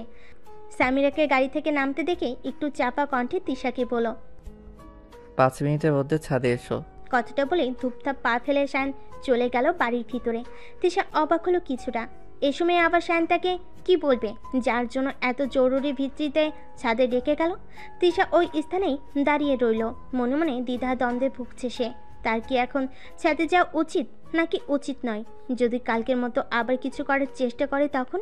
বেশ কিছুক্ষণ নিজের মনের সাথে নিজে যুদ্ধ করে সিদ্ধান্ত নিল সে ছাদে যাবে। অন্তত শায়ান এখন কি বলতে চায় তা শুনতে সে যাবে। তাছাড়া দিনের আলোয় তার উপর ছাদের আশেপাশে আরও ছাদ রয়েছে। সেসব ছাদে দিনের বেলায় অহরহ মানুষের দেখা পাওয়া যায়। জনসম্মুখে নিশ্চয় শায়ান তার সাথে অসভ্যতম চেষ্টা করবে না। তিশার ভাবল না, বেশ নিশ্চিন্ত ভঙ্গিতেই উঠে এলো ছাদে। তবে আর এই নিশ্চিন্ত ভঙ্গি টিকল না বেশিক্ষণ। ছাদের দরজা খুলে ঢুকতে শায়ান খপ করে এসে ধরল তিশার এক হাত, টেনে নিয়ে গেল ছাদের অবস্থিত চিলেকোঠার ঘরের ভিতরে। ঝড়ের গতিতে মেয়েটাকে চেপে ধরল দেওয়ালের সাথে, হিসিয়ে পড়ল, তোমাকে না কাল বলেছি কোনো ছেলেদের সাথে কথা বলবে না, তারপরও আমার কথা উপেক্ষা করে অন্য ছেলেদের সাথে কথা বলার সাহস কি করে হলো তোমার? তিশার হাতটা বেশ শক্ত করেই ধরেছে শায়ান। ব্যথা পেল মেয়েটা, ব্যথার চোখ মুখ খিচে বলল, কার সাথে কথা বলেছি আমি? কোন ছেলে? ছাড়ুন আমাকে, ব্যথা পাচ্ছি আমি। শায়ানের কণ্ঠ কিছুটা নরম হলো, শীতল কণ্ঠে বলল, তোমার তো তবুও ব্যথা লাগছে হাতে, আর আমার যে হৃদয়ে ব্যথা লাগছে তার কি হবে? থামলো শায়ান। তিশা ব্যথা ভুলে অবাক দৃষ্টিতে তাকালো শায়ানের পানে। তবে কি তার ধারণাই ঠিক? শায়ান ভালোবাসে তাকে, তাই অন্য ছেলেদের সাথে কথা বলতে দেখলে রেগে যায়? তিশার ভাবনার মধ্যে শায়ান মুখ খুলো আবার, দাঁতে দাঁত চেপে প্রশ্ন করলো, ছেলেটাকে? তিশা ভুরু কুঁচকাল, কপালে ভাঁজ ফেলে প্রশ্ন করলো, কোন ছেলেটা? যার সাথে হেসে হেসে কথা বলতে বলতে কলেজ থেকে বেরিয়ে আসছিলে, ওই ছেলেটাকে? তিশা মস্তিষ্কে চাপ প্রয়োগ করলো, মনে করার চেষ্টা করলো সে কার সাথে কথা বলতে বলতে বেরিয়ে এসেছিল। কিঞ্চিত সময় নিয়ে তিশা মনে করলো, কপাল টান করে জবাব দিল, উনি তো আমাদের প্রফেসর ছিলেন। তিশার কণ্ঠে প্রফেসর শুনে শায়ান একটু নরম হলো, তবে কণ্ঠে রুক্ষ ভাব ধরে রাখলো এখনো। গম্ভীর কণ্ঠে জিজ্ঞেস করলো, প্রফেসরের সাথে এত হেসে হেসে কথা কিসের? তিশা এবার একটু রেগে গেল। সে কার সাথে কখন কিভাবে কথা বলবে তা কি শায়ানের কাছে জিজ্ঞেস করে করতে হবে নাকি? শায়ান কে হয় তার? হতে পারে শায়ান তাকে ভালোবাসে, তার হৃদয়ে ছেলেটার জন্য কিছুটা দুর্বল আছে, কিন্তু দুজন দুজনকে এখনো নিজেদের মনের কথা জানেনি, প্রেম ভালোবাসার কোনো সম্পর্কে জড়ায়নি। এর মধ্যেই অধিকার ফলানো শুরু করেছে। তিশা তীক্ষ্ণ দৃষ্টিতে তাকালো শায়ানের পানে, রুক্ষ কণ্ঠে বলল, স্যার বলছিলেন তার বিয়ের জন্য আমাদের একটা মেয়ে খুঁজে দিতে। আর তাছাড়া আমি বুঝি না আপনার আমাকে নিয়ে এত সমস্যা কোথায়। আমি শুধুমাত্র আপনাদের বাসার একজন ভাড়াটিয়া। আমার 18 বছর বয়স হয়েছে, আমার নিজস্ব একটা স্বাধীনতা আছে। আমি যার সাথে ইচ্ছা কথা বলবো, যার সাথে ইচ্ছে ঘুরবো, যার সাথে ইচ্ছা হাসবো, প্রয়োজনে অন্য কারোর সাথে প্রেম করব, তাতে আপনার কি? শায়ান ফুঁসে উঠল, ক্রোধে রিডি করে উঠল তার শরীরখানা। মুখশ্রীও কেমন লাল বর্ণ ধারণ করেছে। এই মেয়েটা শুধুমাত্র তাকে বাড়িওয়ালা মনে করে, আবার বলেছে অন্য কারোর সাথে প্রেম করবে। শায়ান এবার আর নিজের ক্রোধ সামলে রাখতে পারলো না, ছেড়ে দিল তিশার হাত। প্রচণ্ড শক্তি নিয়ে ঘুষি মারল ইট সিমেন্টের দ্বারা নির্মিত দেওয়ালে। মুহূর্তেই থেতলে গেল শায়ানের শক্তপোক্ত হাতটা। রক্ত ঝরতে শুরু করলো হাতের ফাটা স্থান থেকে। তিশা কেঁপে উঠল, অস্থির হলো তার হৃদয়। তার কথাতে রেগে গিয়েই শায়ান এত বড় একটা কাণ্ড ঘটালো। কেন সে বলতে গেল এসব? কি দরকার ছিল? মনে মনে অপরাধ বোধ জন্ম নিল মেয়েটার। শায়ানের রক্তাক্ত হাতের পানে তাকিয়ে কাঁপা কাঁপা কণ্ঠে বলল, আপনার হাত থেকে তো রক্ত ঝরছে। শায়ান তীক্ষ্ণ দৃষ্টিতে তাকালো তিশার পানে, রুক্ষ কণ্ঠে বলল, ঝরতে দাও। তিশা এভাবে শায়ানের তাজা রক্ত ঝরতে দিতে চায় না। ওনার এক কোণা ছিঁড়ে হাতে পেঁচিয়ে দিতে চাইলো শায়ানের, কিন্তু পারল না। ছেলেটা এক ঝটকে নিজের হাত সরিয়ে নিল, কণ্ঠে ক্রোধ নিয়ে পড়ল, প্রয়োজন নেই। এইটুকু বলেই আর দাঁড়ালো না শায়ান। ভীষণ ক্রোধ নিয়ে ছাদ থেকে নেমে গেল সে। সময় গড়ালো, মাঝখানে কেটে গেল গোটা একটা দিন, অথচ শান লাপাত্তা। গতকাল থেকে একটা বারের জন্য সে সম্মুখে পড়েনি তিশার। প্রতিদিন অন্তত কলেজ দিয়ে আসা এবং নিয়ে আসার সময়ে দেখা হতো, আজ আর তাও হলো না। শানকে তাদের কলেজে দিয়ে আসা বা নিয়ে আসা কোনো ক্ষেত্রেই দেখা গেল না। তিশার হৃদয়ে অপরাধবোধ জাগলো। কাল হয়তো একটু বেশি বলে ফেলেছে সে, যদিও এইটুকু কথাই এতটা ক্রোধ কাম্য নয়, তবে ছেলেটার ক্রোধ নিতান্তই অধিক। তিশা আগেই সামিরা এবং তার মায়ের থেকে শুনেছে শানের ক্রোধ সম্পর্কে, তখন হেসে উড়িয়ে দিয়েছিল, কিন্তু আজ তার সত্যতা টের পাচ্ছে হাড়ে হাড়ে। তিশা একবার ভাবল শান রাগলে রাগুক, তাতে তার কি, সে তো অনেক কিছু বলেনি। শান ইদানিং একটু বেশি অনঅধিকার চর্চা করছিল তার জীবনে, কিন্তু মেয়েটার মস্তিষ্কে ধারণ করা কথাগুলো হৃদয়ে মানতে চাইল না। হৃদয়টা যে বড্ড দুর্বল হয়ে পড়েছে শানের প্রতি। এই একটা দিন না দেখা হওয়াতেই কেমন অস্থিরতা অনুভব করছে তিশা, মনটা আনচান আনচান করছে। সূর্যের তাপ কমে এসেছে, নিজের উজ্জ্বলতা কমিয়ে দিয়েছে, আকাশের এক কোণে ঢলে পড়েছে সে, জানান দিচ্ছে বিকেলের। তিশা এতক্ষণ ধরে ঘরের মধ্যেই ছিল, কিন্তু এখন আর সেথায় মন টিকছে না। একটাবার শানের মুখশ্রী দর্শনের তাগিদে মন প্রাণ ব্যাকুল হয়ে উঠেছে। যদিও এই মুহূর্তে শান অফিসে থাকে, বাসায় থাকার তেমন কোনো সুযোগ নেই জানে তিশা, কিন্তু মন যে মানছে না। মনটা বারবার বলছে সে ছাদে থাকলেও থাকতে পারে। তিশা নিজের মনের কথাগুলোই শুনল।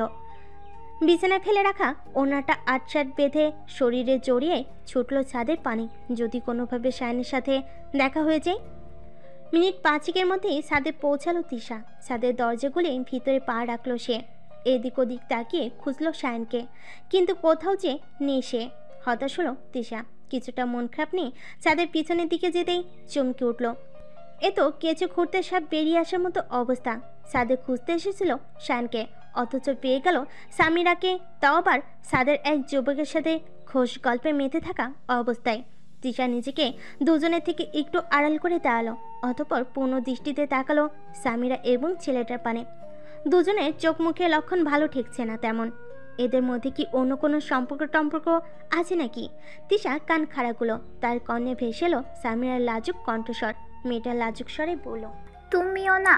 না, এ তো কোনো সাধারণ বন্ধু বান্ধবীর মধ্যে কথোপকথন হতে পারে না।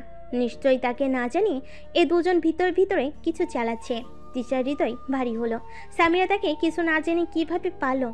দুজন এক প্রকার সবসময় একত্রে থাকে, খায়, এমনকি মাঝে মাঝে ঘুমায়ও একসাথে, অথচ সামিরা প্রেম করছে। এত বড় একটা সত্য গোপন করলো। দাঁতে দাঁত চাপলো তিশা। না, এই মেয়েকে সে ছাড়বে না, তাকে না জেনে প্রেম, তাই না? তিশা আড়াল থেকে বেরিয়ে এলো, গলার স্বর কিছুটা বাড়িয়ে ডাকলো, সামিরা। আশঙ্কিক কারোর কণ্ঠস্বর কর্ণকুহরে পৌঁছেতেই চমকে উঠল সামিরা এবং ওপাশের ছাদের ছেলেটা। সামিরা তড়িৎ গতিতে তাকালো পিছন ফিরে। তিশাকে দেখে চোখ মুখে স্পষ্টভাবে ফুটে উঠল অপ্রস্তুত ভাব। তিশা সামিরার অপ্রস্তুত ভাবকে আরেকটু বাড়িয়ে দিতেই তার পানে এগিয়ে এলো, স্বাভাবিক কণ্ঠে প্রশ্ন করলো, ছাদে একা একা কি করে সামিরা? সামিরা আমতা আমতা শুরু করলো, ঢোক গিলে জবাব দিল, কই কই কিছু না তো। তিশা জোরে জোরে কয়েকটা নিঃশ্বাস নিল, নাক দিয়ে কিছু শুকে নেওয়ার ভঙ্গিমা করে পড়ল, কেমন যেন রহস্য একটা গন্ধ পাচ্ছি। থামলো তিশা, পরক্ষণে পাশ ফিরে তাকালো পাশের ছাদের ছেলেটা পানে, সন্ধিয়ান কণ্ঠে প্রশ্ন করলো, কি ভাইয়া, কি চলছিল এখানে? ছেলেটা বরকে গেল তিশার কথায়, জোরপূর্বক হেসে বলল, কই কিছু হয়নি তো, এমনি একটু পরিচিত হলাম আর কি। প্রতিবেশীদের সাথে সম্পর্ক রাখা উত্তম, তাই একটু কথা বলছিলাম। তিশা চোখ ছোট ছোট করে তাকালো ছেলেটার পানে, এক ভুরু নাচিয়ে শুধালো, শুধু কি প্রতিবেশী নাকি অন্য কিছু? কথাটা বলেই পাশ ফিরে তাকালো মেয়েটা। সামিরাকে কিছু বলবে তার আগে মেয়েটা উধাও, অর্থাৎ তিশা এবং সাদের ছেলেটার কথোপকথনে সুযোগ নিয়ে কেটে পড়ছে মেয়েটা। তিশা দাঁতে দাঁত চাপলো, বিড়বিড়িয়ে বলল, চুন্নিটা পালিয়েছে। যাক, সামিরা পালিয়েছে তো পালিয়েছে, ওই ছেলেটাকে ধরা যাক। এটাকে চেপে ধরলে এটার পেট থেকেও অনেক কিছু বের করা যাবে। তিশা মস্তিষ্কে বেশ কিছু ছক কষে পাশের ছাদে তাকলো, এ কি, সেখানেও কেউ নেই। এই ছেলেটাও তার চোখে ধুলো দিয়ে পালিয়েছে। এদের এত বড় কলিজা, তার অগোচরে প্রেম করে আবার ধরা পড়ে, তার চোখে ধুলো দিয়ে পালায়। এই দুটোকে তো সে পরে দেখে নেবে। বিপদে পড়লে তো এই বান্ধবীর কাছেই আসতে হবে। এমনই বিপদ পড়লে পরিবার সাহায্য করলো, প্রেমের বিপদে পরিবার ঝাঁটা পেটা ছাড়া আর কিছুই দিবে না। তখন লাফাতে লাফাতে দুই বান্ধবীদেরই দ্বারস্থ হতে হবে। ভেঙচি কাটলো তিশা, পিছন ঘুরে তাকাতে আটকে উঠল। একি শান এখানে এলো কোথা থেকে? কেমন রক্ত চক্ষু নিয়ে তার পানে তাকিয়ে আছে। কখন এসেছে ছেলেটা? তাকে কি আবার পাশের ছাদের ছেলেটার সাথে কথা বলতে দেখে ফেলেছে? এমনি এই ছেলেদের সাথে কথা বলা নিয়ে তাদের দুজনের মধ্যে যুদ্ধ চলছে। এখন আবার যদি নতুন কোনো ছেলের সাথে কথা বলতে দেখে ফেলে তবে তো কেলেঙ্কারি হয়ে যাবে। যদিও তিশা তার বোনের প্রেমিকের সাথে কথা বলেছিল, কিন্তু এ কথা বোঝানোর আগেই তো এই বান্দা ফোঁস করে উঠবে। তাছাড়া সামিরা প্রেম করছে, তার প্রেমিক আছে, এই কথা শুনলে যদি শাইন রেগে যায়, স্বামীর উপর চড়াও হয়ে বাসে ঝামেলা করে, সামিরাকে মারধর করে। অধিকাংশ পরিবারের বড় ভাইরা তো এমনই হয়। সামিরা হয়তো তাকে তার প্রেম সম্পর্কে জানানি, তাতে কি হয়েছে? তাই বলে সে কি সামিরার এত বড় সর্বনাশ করবে নাকি? কখনোও না। তাই থেকে এখান থেকে পালানো শ্রেয়। মাপ পরে চেয়ে নেওয়া যাবে। আপাতত নিজের প্রাণ নিয়ে পালাতে পারলেই হলো। তিশা ঢুকিল, আমতা আমতা করে বলল, আপনি থাকুন তাহলে, আমি আসছি। কথাটা বলে তিশার সম্মুখে পানে হাত বাড়াতেই তার হাত চেপে ধরল শায়ন। এক ঝটকে নিয়ে এলো নিজের কাছে, হাত বাড়িয়ে শক্ত করে চেপে ধরল মেয়েটার নরম সুঢল কোমরখানা, মিশিয়ে নিল নিজের সাথে, দাঁতে দাঁত চেপে বলল, সমস্যা কি তোর? ছেলেদের সাথে কথা না বলে থাকতে পারিস না? ছেলেদের সাথে ঢলাঢলি করতে ভালো লাগে? আমাকে না জ্বালিয়ে শান্তি হয় না তোর? তিশা শিউরে উঠল শায়নের এহেন স্পর্শে। হৃদযন্ত্রের ক্রিয়া বেড়ে গেল অসম্ভব গতিতে। হৃদয়ে জাগ্রত হলো অদ্ভুত এক অনুভূতি। হাঁসফাঁস করে উঠল মেয়েটা, এলোমেলো দৃষ্টি ফেলে বলল, দেখুন আপনি ভুল করছেন, আমি আসলে। এইটুকু বলেই থামতে হলো তিশাকে। ক্রোধে দিশাহারা হয়ে শায়ন নিজের ওষ্ঠ দ্বারা চেপে ধরল তিশার কোমল ওষ্ঠ জোড়া। রোধ করল তিশার কণ্ঠ নিঃসৃত বাক্যকে। তিশা হকচকালো, বিস্ময়ের চোখ দুটো বড় বড় হয়ে গেল তার। পুরো শরীর জুড়ে অদ্ভুত এক শিহরণ জাগ্রত হলো, যেন রঙিন প্রজাপতিরা ডানা মেলে উড়াল দিল মেয়েটার পক্ষ জুড়ে। এই কেমন অনুভূতি, এই কেমন ভালো লাগা! তবে মস্তিষ্কে এ অনুভূতির সম্মুখে বাধা হয়ে দাঁড়ালো। সে আদেশ দিল শায়নকে ঠেলে দূরে সরিয়ে দিতে, কিন্তু হৃদয়ের সাথে পেরে উঠল না। সে যে ইতিমধ্যেই দুর্বল হয়ে পড়েছে। শায় জানিয়ে দিয়েছে শায়নের কার্যক্রমে, ভুলে বসেছে তারা এই মুহূর্তে ছাদে রয়েছে।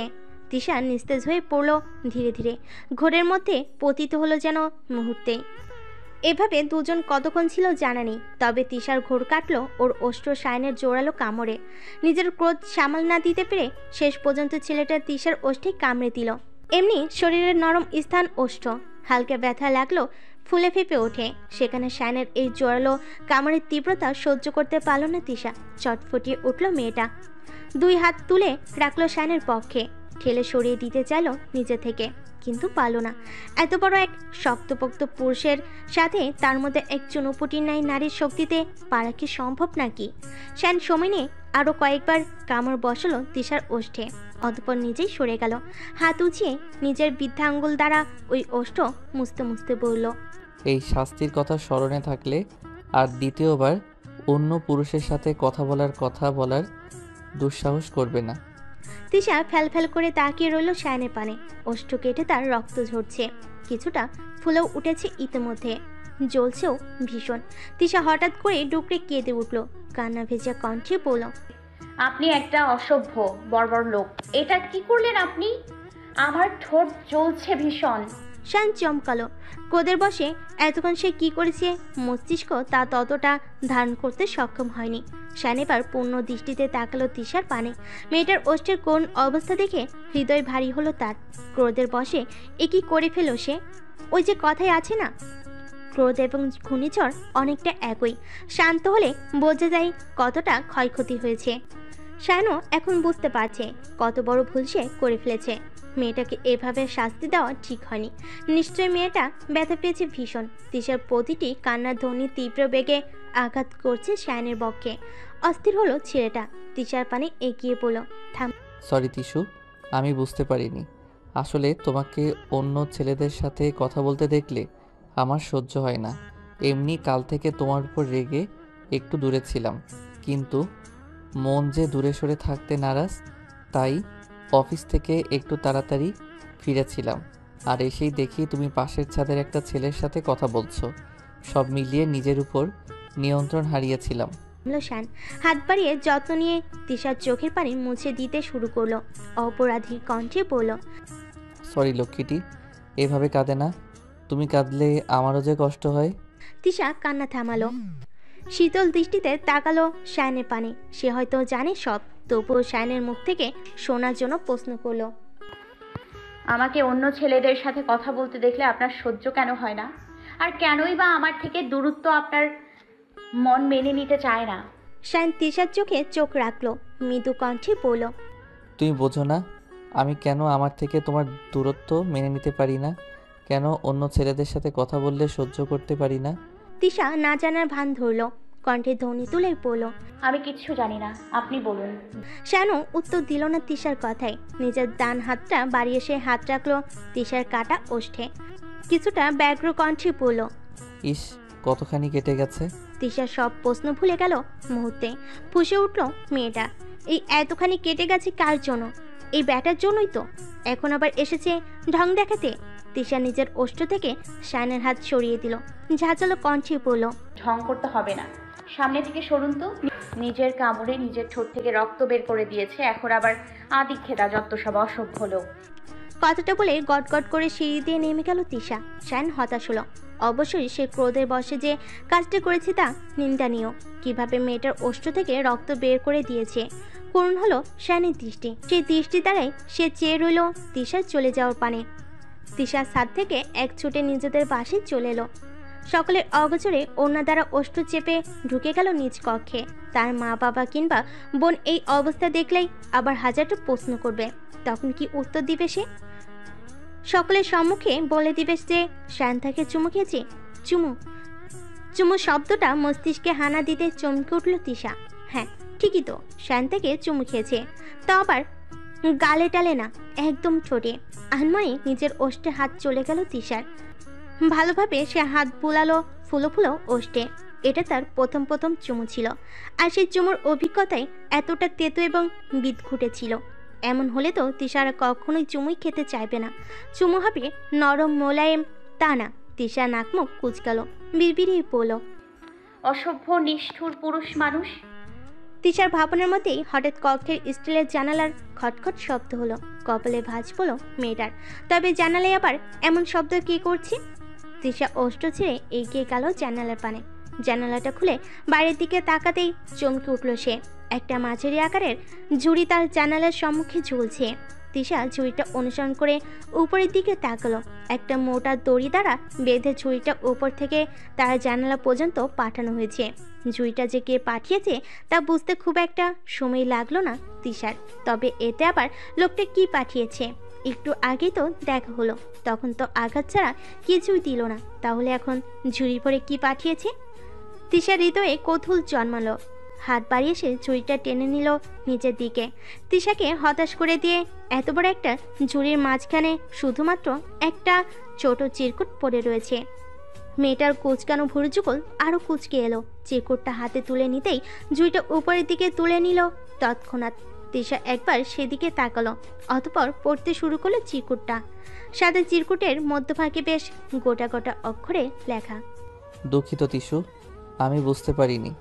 তিশার ওই চিরকুটটা পড়া শেষ হতে না হতেই আবারও ঝুড়িটা নিচে নেমে এলো। এবারও ঝুড়ির মধ্যে আরেকটা চিরকুটের অবস্থান। তিশা সেই চিরকুটটা হাতে নিল, চোখ বুলে পড়তে শুরু করলো, তোমার মোবাইল নাম্বারটা লিখে দাও। তিশা ভেঙচি কাটলো। এতদিন এত ঢং করে এসেছে মোবাইল নাম্বার নিতে। তিশা ছুটে গিয়ে নিজের পরের টেবিল থেকে একটা কলম নিয়ে এলো। শানের পাঠানো চিরকুটের উল্টো পিঠেই লিখে দিল, আমি আমার মোবাইল নাম্বার দিব না, যার প্রয়োজন সে যেন খুঁজে নেয়। তিশা চিরকুটটা ঝুড়িতে করে পাঠিয়ে দিল উপরের তলায়। পরপর আবার ঝুড়িটা নতুন একটা চিরকুট নিয়ে। তিশার কেন যেন ভালোই লাগলো এই চিরকুট আদান প্রদান। কেমন একটা প্রেম প্রেম অনুভূতি হচ্ছে, সেই 90 দশকের পুরনো কাটিয়ে প্রেমে নেয়। তিশা উৎফুল্ল চিতেই এবার চিরকুটটাও খুলল। স্বল্প শব্দেই পড়ল, রাত 9টায় ছাদে এসো। তিশা ওষ্ঠ প্রসারিত করে হাসলো। কলম দ্বারা চিরকুটের উল্টো পিঠে লিখে দিল, আসবো না। এরপর আর কোনো নতুন চিরকুট এলো না। তিশা কিছুক্ষণ অপেক্ষা করলো, তবে ঝুড়িটার ওই দিন ফেরত এলো না। রাত হয়েছে। দিনের আলোকে বিদায় জানিয়ে আধারে ছেয়ে গেছে চারিদিকটা। শহরের বুকটা সেজে উঠেছে রং বেরঙের আলোয়। আকাশেও আজ রাতে বেশ সুন্দর একটা চাঁদের উপস্থিতি। গোল থালা নেই, রূপালি মিষ্টি একটা চাঁদ। তিশা তখন চিরকুট আসবে না লিখে দিল, শেষ পর্যন্ত আর মনকে মানাতে পারল না। রাত ঠিক 9টায় পৌঁছে গেল ছাদে। হাত চালিয়ে দরজা ঠেলে ভিতর প্রবেশ করতেই চোখের সম্মুখে ভেসে উঠল শায়নের হাসি মাখা মুখখানা। ওষ্ঠে হাসির রেখা ধরে রেখেই ছেলেটা বলল, আমি জানতাম তুমি আসবে। তিশা কোনো উত্তর দিল না। বেহায়া মনকে মানাতে না পেরে সে ঠিকই ছাদে এসেছে, কিন্তু এই নিষ্ঠুর লোকটার সাথে কোনো কথা নেই। তার ঠোঁট কামড়ে দেওয়া, এর শাস্তি তো পেতেই হবে। তিশা শায়নকে পাশ কাটিয়ে চুপচাপ ছাদে থাকা বেঞ্চের উপরে গিয়ে বসলো। শায়নও গিয়ে বসলো তার পাশে। আকাশের পানে তাকিয়ে পড়ল। আজকের আকাশের চাঁদটা সুন্দর না? তিশা এবারও উত্তর দিল না। ফোঁস করে একটা নিঃশ্বাস ফেল শায়ন। হাত বাড়িয়ে তিশার এক হাত নিজের হাতের ভাঁজে নিয়ে মৃদু কণ্ঠে বলল, এখনো রেগে আছো? আমার সাথে কথা বলবে না তিশু? তিশা নিজের হাত ছাড়িয়ে নিল শায়নের হাত থেকে। ঝাঁঝালো কণ্ঠে বলল, কি বলবো আপনার সাথে? তখন আপনি যে কাণ্ডটা করলেন, এটা আমার প্রথম চুমু ছিল। এক চুমুতেই ঠোঁট কামড়ে রক্ত বের করে দিলেন, রাক্ষস একটা। এক নিঃশ্বাসে কথাগুলো বলে থামলো তিশা। পরক্ষণে সে কি বলতে কি বলে ফেলেছে জ্ঞানে আসতেই দাঁত দ্বারা জিহ্বা কাটলো। ইস, ক্রোধে হড়বড়ি এসব সে কি বলে ফেলেছে। নিজের প্রথম চুমু তাও প্রকাশ করে ফেলেছে। ছেলেটা তাকে কি ভাবলো? এখন ভীষণ লজ্জা লাগছে তিশার। লাজে মাথা নুইয়ে ফেল মেয়েটা। শায়ন ওষ্ঠ প্রসারিত করে হাসলো। বুঝলো তিশার লজ্জা। মেয়েটার লজ্জা আর একটু বাড়িয়ে দিতে সে বেশ রসিয়ে রসিয়ে বলল, ও এটা আমার তিশুর প্রথম চুমু ছিল, এই জন্য রাগ করেছে সে। কথাটা বলতে বলতে শায়ন হাত বাড়িয়ে চেপে ধরল তিশার কোমরখানা। বল বইকে নিজের দিকে টেনে নিল মেয়েটাকে। একটু ঝুঁকে তিশার কানের কাছে মুখ নিয়ে ফিসফিসিয়ে বলল, রাগ করে না যান, এর পরের বার চুমোতে আজকের ঘাটতিগুলো পুষিয়ে দেব। তখন তোমার ঠোঁটে আর কামড় নয়, সুখের পরশ এঁকে দেব। শায়নের কণ্ঠে এমন বেলাজ বাক্যে বুকটা কেঁপে উঠল, ভারী হয়ে উঠল কান দুটো। এ ছেলেকে তো সে ভালো ভেবেছিল, কিন্তু এ তো নির্লজ্জের শিরোমণি। তিশা হাঁসফাঁস করে উঠল, দূরে সরে যেতে চাইল শায়নের কাছ থেকে। তুতলিয়ে পড়ল, কি বলছেন এসব? আর আপনি আমার এত কাছে এসছেন কেন? দূরে সরে বসুন। অসভ্য নির্লজ্জ লোক, সারাক্ষণ শুধু মেয়ে মানুষের শরীর ঘেঁষার ধান্দা। শায়নের মুখশ্রী গম্ভীর হলো, থমথমে কণ্ঠে বলল, আমার উপরে এমন মিথ্যা অপবাদ দিবে না একদম। আমি মোটেই মেয়ে মানুষের শরীর ঘেঁষার ধান্দায় থাকি না। আমি সর্বক্ষণ শুধুমাত্র তোমার আশেপাশে থাকার চেষ্টা করি, হোক তা শরীর ঘেঁষে অথবা শরীর থেকে দূরে। তিশা বুড়ো কুচকে তাকালো, চক্ষুদয় ছোট ছোট করে প্রশ্ন করলো, আপনি কি আমাকে এসব বলে পটানোর চেষ্টা করছেন? তা এর আগে আমার মতো কতজনকে পটিয়েছেন? শায়ন নিজের সিনা টান করলো, সৌরভে পড়ল। মেয়ে পটানো তো দূরে থাক, মেয়েদের সাথে তেমনভাবে কথা বলাই হয়নি কখনো। অত বেহুদা সময় কোথায় আমার? তবে তোমার ক্ষেত্রটা ভিন্ন। তোমার নিকটে এলে আমার হৃদয়ে অদ্ভুত এক ভালো লাগার সঞ্চার ঘটে। হৃদয়ে যেন রঙিন প্রজাপতিরা ডানা মেলে উঠতে শুরু করে। হাত, মন আর মুখ সব কিছুই লাগামহীন হয়ে যায়। অনেক চেষ্টা করেও নিজেকে নিয়ন্ত্রণ করতে পারি না। আমলো শায়ন ঘাড় ঘুরিয়ে তাকালো তিশার পানে, চোখে মুখে অস্থির ভাব ফুটিয়ে তুলে বলল, কেন এমন হয় আমার? তোমার মধ্যে কি এমন আছে যা আমাকে আমার মধ্যে থাকতে দেয় না, বারবার খিচে নিয়ে আসে তোমার নিকট? শায়ন কথাগুলো বলতে বলতে তিশার নিকট আরো এগিয়ে গেল। আগের তুলনায় ঘনিষ্ঠ হয়ে তাকালো মেয়েটার ওষ্ঠের পানে। তিশারও কেমন ঘোর লেগে গেছে ইতিমধ্যে। এমনি সেই দুর্বল শায়নের প্রতি, তার মধ্যে আবার এত আবেগপূর্ণ কথা বেশ প্রভাব ফেলেছে মেয়েটার নরম হৃদয়ে। শায়ন আর একটু এগিয়ে গেল তিশার পানে। তিশা পরম আবেশে নিজের আক্ষিতই বন্ধ করে নিল। দুজনের অষ্ট প্রায় ছুঁই ছুঁই, হয়তো আর একটু এগুলেই পরিপূর্ণ চুমু ঘটবে। ঠিক তখনই ছাদের দরজা গলিয়ে ভিতর প্রবেশ করলো সামিরা।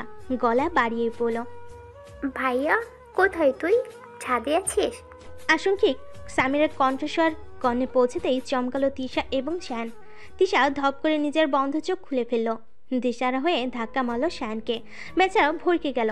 নিজের শরীরের ভারসাম্য ধরে রাখতে না পেরে বেঞ্চ থেকে ছিটকে পড়ল ইট পাথরের গড়া ছাদের মেঝেতে। ততক্ষণে সামিরাও চলে এসেছে। শায়ানকে দেখেই গলা বাড়িয়ে মেয়েটা বলল, তুই এখানে? আর মা তোকে সারা বাড়ি খুঁজে মরছে। থামলো সামিরা। শায়ানকে নিচে বসে থাকতে দেখে ভুরু কুঁচকালো। আবার এত রাতে ছাদে তার ভাইয়ের সাথে তিশাকে দেখে বেশ অবাক হলো। সামিরা অবাক সুরেই বলল, তুই এখানে নিচে বসে আছিস কেন ভাইয়া? আর তিশাও বা এত রাতে এখানে কি করছে? শায়ান কপাল কুঁচকালো। একরাশ বিরক্তি নিয়ে তাকালো সামিরার পানে। বিড়বিড়িয়ে বলল, এই মেয়েটা আসার সময় পায় না, সব সময় আমার প্রেমে বার হাত ঢুকিয়ে দেয়। এদিকে সামিরার প্রশ্নে তিশা অপ্রস্তুত হয়ে পড়ল। বেশ কি বলবে কি ভেবে পাচ্ছে না। শায়ানের সাথে ছিল তাও বলতে পারবে না। শেষে আর উপায় না পেয়ে পড়ল, তোকে খুঁজতে খুঁজতে চলে এসেছিলাম, এখানে এসে দেখলাম তোর ভাইকে নিয়ে বসে আছে। সামিরার ঠিক বিশ্বাস হলো না তিশার কথাগুলো। সন্ধিয়ান কণ্ঠে সে বলল, কিন্তু আমি তো আমার রুমে ছিলাম এতক্ষণ। তিশা বেঞ্চ ছেড়ে উঠে দাঁড়ালো। পা বাড়িয়ে চলে যেতে যেতে বলল, ও আমি ভেবেছিলাম তুই ছাদে এসছিস। বিশাল এক রজনীর পরিসমাপ্তি ঘটিয়ে অবশেষে দেখা মিলল নতুন এক ভোরের। ইতিমধ্যেই উজ্জ্বল এক সূর্য জায়গা করে নিয়েছে আকাশে। রাতের আধারে নিস্তব্ধ শহরটাও ব্যস্ত হয়ে পড়েছে। সামিরাও সকালে উঠে একদম তৈরি হয়ে বেরিয়ে এলো কক্ষের বাইরে। শায়ান বসেছিল বসার কক্ষের সোফায়, হয়তো বসে বসে অপেক্ষা করছিল সামিরার আগমনের। সামিরাকে দেখেই ভুরু কুঁচকালো ছেলেটা। থমথমে কণ্ঠে প্রশ্ন করলো, কোথায় যাচ্ছিস? সামিরা ভুরু কুঁচকালো। এই সময়ে প্রতিদিনই সে কলেজে যায়। শায়ান তো ভালো করে জানে এই কথা, তাহলে আবার জিজ্ঞেস করছে কেন? সামিরা নিজের ভুরুদয় কুঁচকে রেখে জবাব দিল, কেন কলেজে যাচ্ছি? শায়ান বসা থেকে উঠে দাঁড়ালো। ভাবলেশীনভাবে বলল, আজ তোকে কলেজে যেতে হবে না। কেন? আমি বলছি তাই। সামিরা আর কথা বাড়ালো না। এমনিও তার পড়াশোনা ভালো লাগে না মোটেই। শুধুমাত্র বাপ ভাইয়ের ভয়ে এই রোজ রোজ পড়াশোনা আর কলেজ ধরে রেখেছে। নয়তো কবেই এই পড়াশোনা নামক প্যারা থেকে নিজেকে ছাড়িয়ে নিত সে। আজ সেখানে নিজের ভাই যখন বলেছে কলেজে যেতে হবে না, সেই সুযোগ সামিরা ছাড়ে কিভাবে? শায়ানের মত পাল্টানোর আগে সে দ্রুত চলে গেল নিজ কক্ষে। আজ সারাদিন পড়াশোনা ব্যতীত একটু ভালোভাবে সময় কাটানো যাবে। সামিরার কলেজে যাওয়ার উপর আজ নিষেধাজ্ঞা আরোপ করা হলেও তিশার কলেজে যাওয়ার উপর কোনো নিষেধাজ্ঞা নেই। সে প্রতিদিনের ন্যায় কলেজের উদ্দেশ্যে বেরোতে দেখা পেল শায়ানের। নিজ গাড়ির সাথে পিঠ ঠেকিয়ে দাঁড়িয়ে আছে। কিন্তু সামিরা কোথায়? মেয়েটা প্রতিদিন তিশাকে ডাকতে গেলেও আজ ডাকতে যায়নি, আবার এখানেও নেই। তিশা এগিয়ে গেল শায়ানের পানে।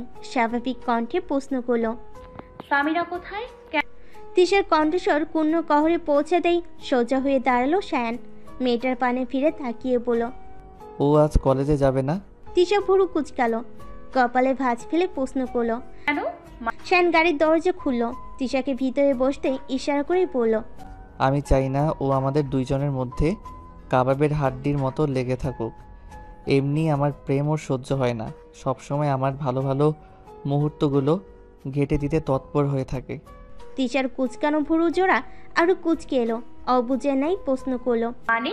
শায়ান ফোঁস করে একটা নিঃশ্বাস ছাড়লো।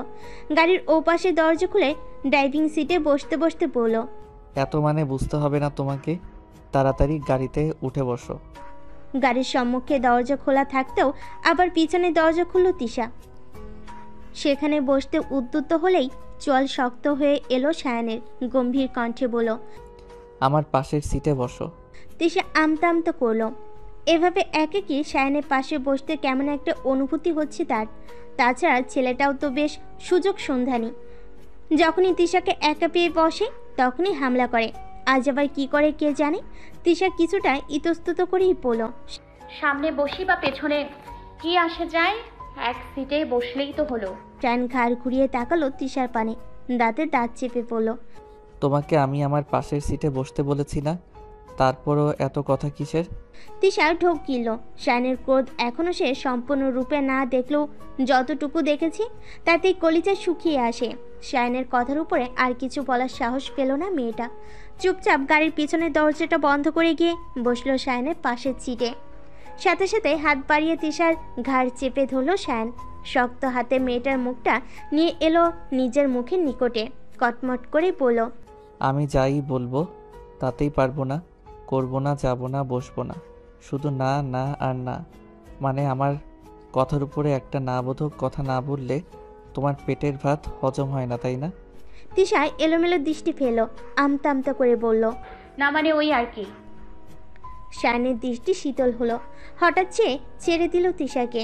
প্রথমে এক হাত, তার উপর দুই হাত দ্বারা পকেটে অস্থির হয়ে খুঁজতে শুরু করলো কিছু একটা। তবে ফলাফল শূন্য। শায়নের খুঁজতে থাকা জিনিসটা হয়তো পেল না সে। চোখে মুখে চিন্তার ভাব নিয়ে তিশা পানে তাকালো ছেলেটা। কিছুটা অস্থির কণ্ঠে বলল, তিশু, আমার মোবাইলটা পাচ্ছি না, তোমার মোবাইলটা থেকে আমার নাম্বারে একটা কল দাও তো। তিশা শায়নের কথা বিশ্বাস করলো। নাম্বার নিল তার থেকে। ঝটফট কল লাগাতেই মোবাইলটা বেজে উঠল শায়নের পকেট থেকেই। তিশার পুরো বিষয়টা বুঝতে সময় লাগলো না বেশি। সে কটমট করে তাকালো শায়নের পানে, দাঁতে দাঁত চেপে বলল, আপনি মিথ্যা কেন বললেন? মোবাইল তো আপনার পকেটেই। শায়ন ওষ্ঠ বাগালো, নিলিপ্ত ভঙ্গিতে বলল, কাল নাম্বারটা চাইছিলাম, দাওনি, তাই এই পথ অবলম্বন করতে হলো। নাম্বারটা সেভ করে রেখো, কল করব রাতে। তিশা বোকা পড়ে গেল। তার উপর এত বড় একটা চাল খাটালো এই বদমাইশ লোক। তিশা অগ্নি দৃষ্টিতে তাকালো শায়নের পানে। তবে সেদিকে ততটা পাত্তা দিল না ছেলেটা। নিজ মনে গাড়ি স্টার্ট দিল সে। কিছুটা সময় অতিবাহিত হলো। সূর্যটাও আগের তুলনায় একটু তেজ বাড়িয়েছে নিজের। শায়ন তিশাকে কলেজে না নিয়ে গিয়ে অন্য রাস্তা ধরলো। ভুরু কুঁচকে এলো তিশার। এ আবার কোথায় নিয়ে যাচ্ছে তাকে? তিশার ভয় হলো খানিকটা। আজকাল বিশ্বাস করতে কে আছে? নিজের আপন মানুষদের বিশ্বাস করা যায় না, আর তো অন্য কেউ। হ্যাঁ, শায়নকে সে পছন্দ করে ঠিক আছে, এর মানে এই নয় যে নিজের মান সম্মান বিকিয়ে দিবে। তিশা আশপাশে তাকালো, কিছুটা ভয়ার্ত কণ্ঠে প্রশ্ন করলো, কোথায় নিয়ে যাচ্ছেন আমাকে? তিশা প্রশ্নের সাথে সাথে শায়ন উত্তর দিল, প্রেম করতে। মানে? আর কোনো উত্তর দিল না শায়ন। কিছুটা সময়ের ব্যবধানে একটা পার্কের সম্মুখে এসে গাড়ি থামালো সে। সিট বেল্ট খুলতে খুলতে বলল, এসে পড়েছি, নামো। তিশার ভয়টা একটু কমলো। যাক, শায়ন তাকে কোনো খারাপ স্থানে নিয়ে যায়নি, পার্কে নিয়ে এসেছে। এখানে চারপাশে মানুষজন আছে কম বেশি, বিপদে তেমন সম্ভাবনা নেই। কিন্তু এখানে কেন নিয়ে এলো এই সময়ে? ভোর কুচকালো তিশা। শায়নের পানে তাকিয়ে বলল, আপনি আমাকে এখানে কেন নিয়ে এলেন? আমার কলেজ আছে তো। শায়ন পার্কের ভিতরে পা বাড়াতে বাড়াতে জবাব দিল, আজ কলেজে যেতে হবে না। তিশাও ছুট লাগালো শায়নের পিছু পিছু, গলা বাড়িয়ে বলল, এটা কেমন কথা? শায়ন প্রতি উত্তরে বলল না কিছুই। লম্বা লম্বা পা ফেলে সে ঢুকে গেল পার্কের ভিতরে। তিশা চেয়েও পারল না ছেলেটার পায়ের সাথে পা মেলাতে, তাই সে ধীরে সুস্থেই হাঁটা লাগালো শায়নের পিছু পিছু। এর মধ্যে কোথা থেকে একটা মেয়ে দৌড়ে এসে দাঁড়ালো তাদের সম্মুখে। শায়নকে উদ্দেশ্য করে প্রশ্ন করলো, আপনি কি সিঙ্গেল ভাইয়া? তিশার মেজাজ বিগড়ালো। এই মেয়ে আবার এখানে কি করছে?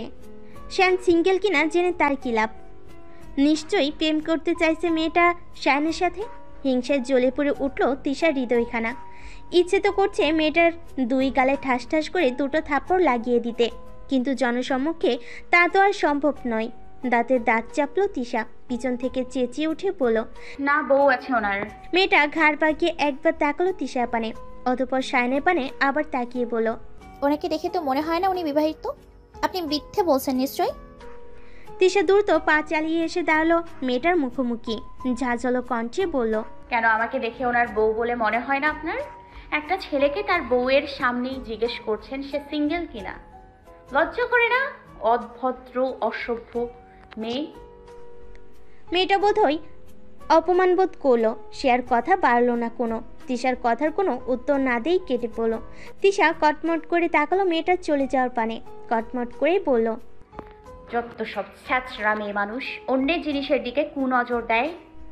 কণ্ঠে তোলা বাক্যের সমাপ্তি ঘটিয়ে তিশা হনহন করে হেঁটে গেল পার্কের মধ্যস্থানে অবস্থিত বড় একটা গাছের পানে। ফোঁসফোঁস করতে করতে বসলো সেই গাছের ছায়ে। শায়ন মৃদু হাসলো, হৃদয়টা ভরে উঠল পরম প্রশান্তিতে।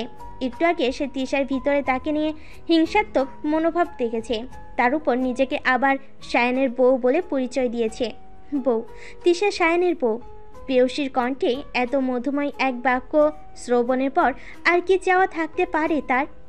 তবে শ্যান আজকের ঘটনা থেকে একটা বিষয় বেশ ভালোভাবেই বুঝলো। তিশার হৃদয়ে তার জন্য অনুভূতি রয়েছে, তিশা ভালোবাসে তাকে। শ্যান আর বেশি ভাবলো না, একটু এগিয়ে গিয়ে হুট করে শুয়ে পড়লো তিশার কোলে। হকচকিয়ে উঠল তিশা, চোখ বড় বড় করে তাকালো শ্যানের পানে, অবাক কণ্ঠে বলল,